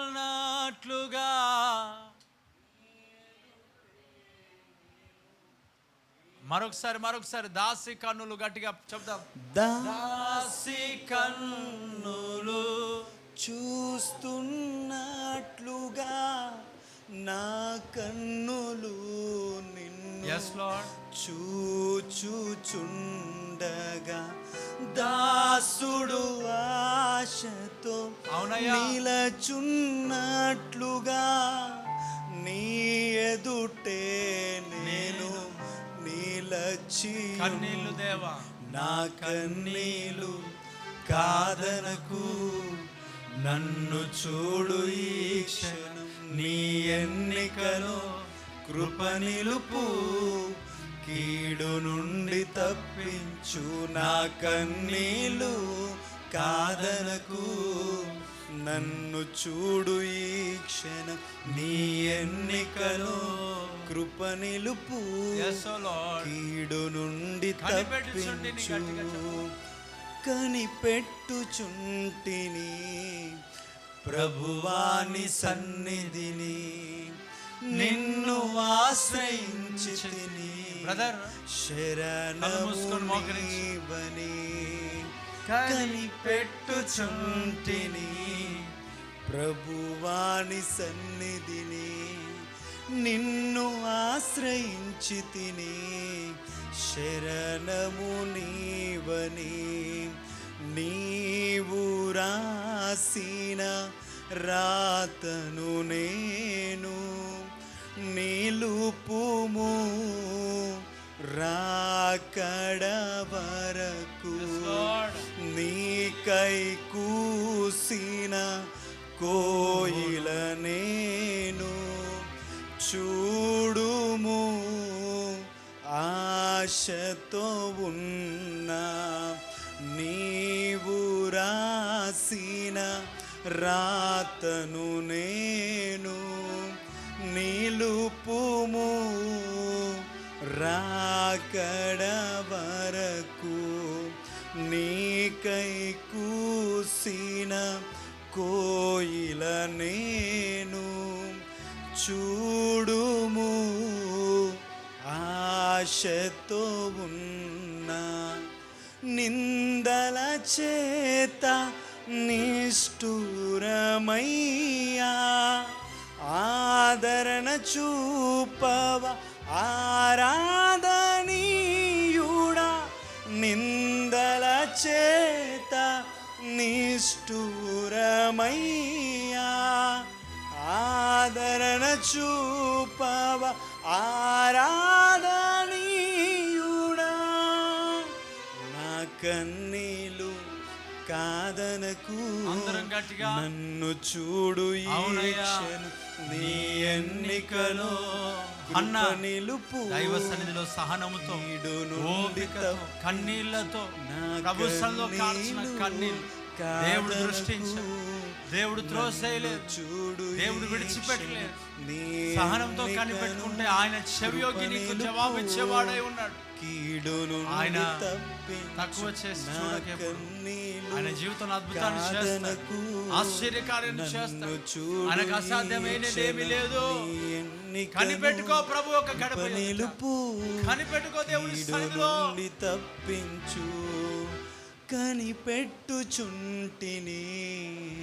ప్రభువాని సన్నిధిని, నిన్ను ఆశ్రయించితిని శరణము నీవని. కనిపెట్టుచుంటిని ప్రభువాని సన్నిధిని, నిన్ను ఆశ్రయించితిని శరణము నీవని. దాసి కన్నులు చూస్తున్నట్లుగా నా కన్నులు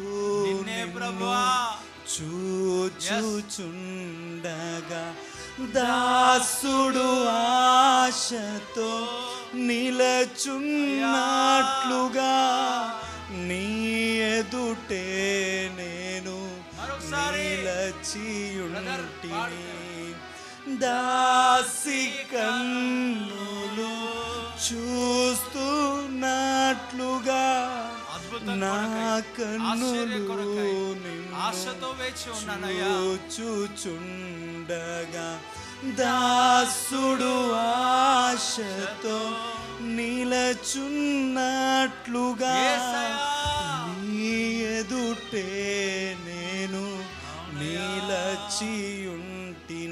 నా కన్నీలు కాదనకు, నన్ను చూడు ఈ క్షణం, నీ ఎన్నికను కృప నిలుపు, కీడు నుండి తప్పించు. నా కన్నీలు కాదనకు. కన్నీళ్లతో ఉన్నావా? నన్ను చూడు ఈ క్షణం, నీ కనిపెట్టుకుంటున్నావా? కృప నిలుపు, దేవుడు కాదా? లైవ్ లో ఆయన త్రోసేసే దేవుడు కాదు నిన్ను. ఆయన త్రోసేయుడు నీ కన్నీళ్ళను చూసే దేవుడు. కనిపెట్టుకొని ఉండు, సహనముతో సహించు కనిపెట్టుకుంటూ. దేవుడు నీ ప్రార్థన వింటాడు, నీ ప్రార్థనకు చెవియొగ్గుతాడు, నీ ప్రార్థనకు దేవుడు జవాబిస్తాడు, నీ ప్రార్థనకు దేవుడు ఆలకిస్తాడు. ఆయనను త్రోసేసే దేవుడు, ప్రేమ కలిగిన దేవుడు, నీతో పాటు వచ్చే దేవుడు, నిన్ను బలపరిచే దేవుడు. చేత నిష్ఠురమయ్యా ఆదరణ చూపవ ఆరాధనీయుడా, నిందల చేత నిష్ఠురమయ్యా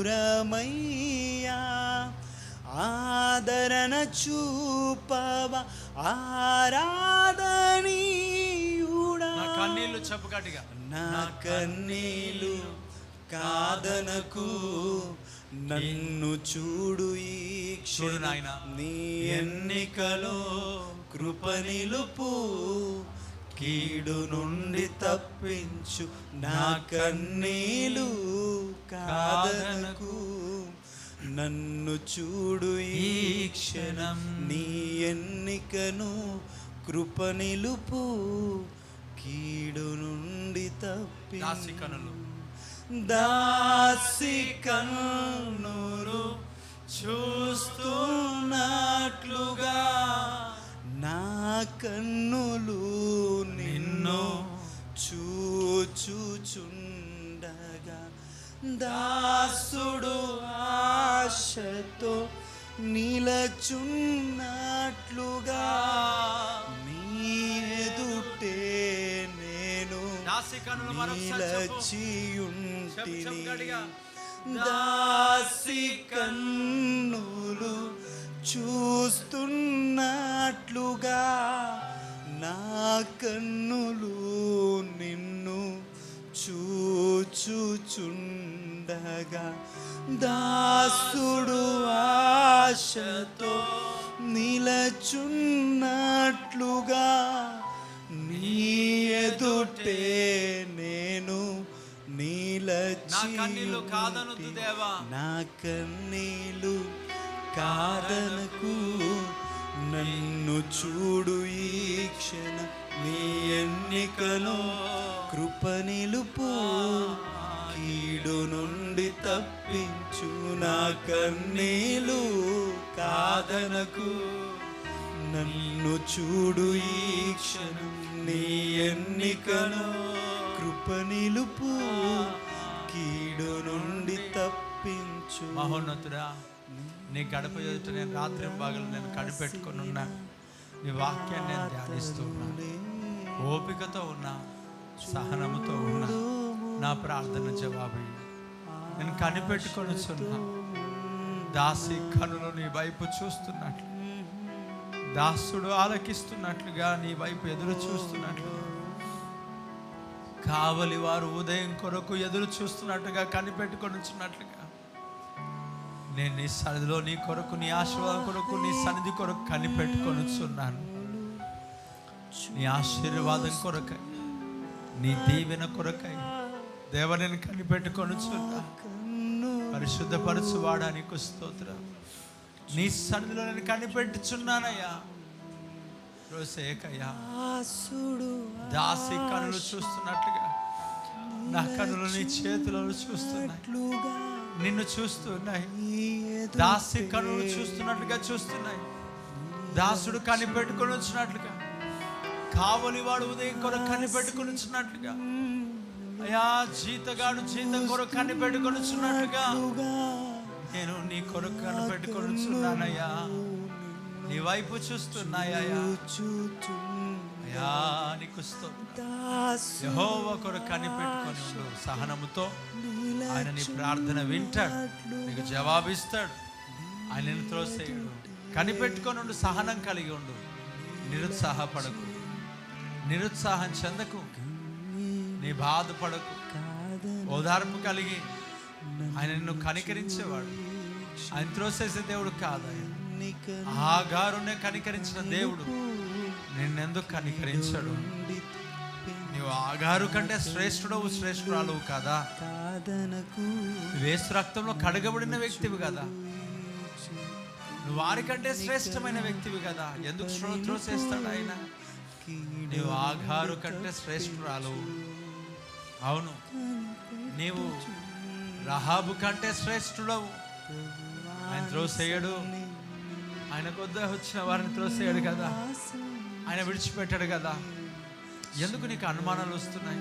కనిపెట్టుకో, సహనంతో జవాబిస్తాడు ఆయన్ని. నిరుత్సాహపడకు, నిరీక్షణ కలిగి ఉండు, ఎదురు చూడు, వెయిట్ చెయ్యి, వాచ్ చెయ్యి, ఎదురు చూడు, సహనం కలిగి ఉండు.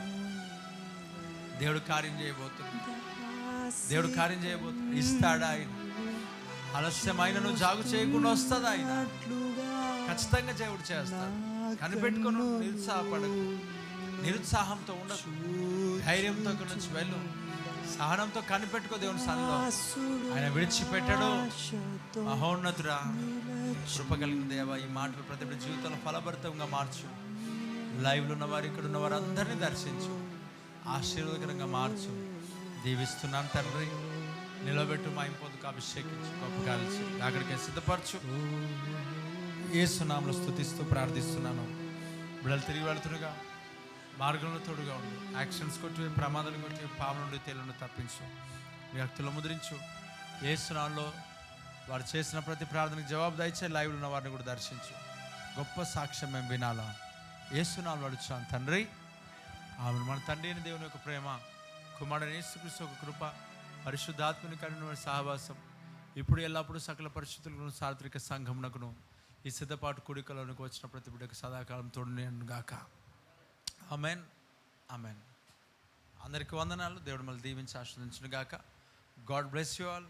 ప్రభు మిమ్మల్ని దర్శించును గాక. ఆమెన్. ఈరోజు ఒక ఇద్దరు భార్య భర్తలు బాప్తిస్తంలోనికి వచ్చారు, రక్షణలోనికి. వారిని బట్టి దేవునికి స్తోత్రం కలుగును గాక. శబ్దం గట్టిగా ఆమెన్. దేవుడు రక్షణ కార్యములను జరిగిస్తూనే ఉన్నాడు. మనం ఎలాంటి మీటింగ్స్ ఏవి మనం పెట్టకుండానే ఎక్కడెక్కడి నుంచో వాక్యాన్ని విని ప్రభు రక్షణ మార్గంలోనికి రావడం అనేది చాలా సంతోషం, గొప్ప కార్యం. దేవుడు గొప్ప కార్యాలు చేస్తూ ఉన్నాడు కనుక ప్రార్థించండి. రేపు ఉదయకాలం 8 గంటలకు ఆరాధన ఉంటుంది. రండి, పాలు పంచుకోండి. లైవ్లో ఉన్న వారికి, ఇక్కడ ఉన్న వారందరికీ నా హృదయపూర్వక వందనాలు. God bless you. రేపు ఉదయకాలం మీ అందరి కొరకు నేను ప్రార్థన చేస్తాను. Praise the Lord. Praise the lord.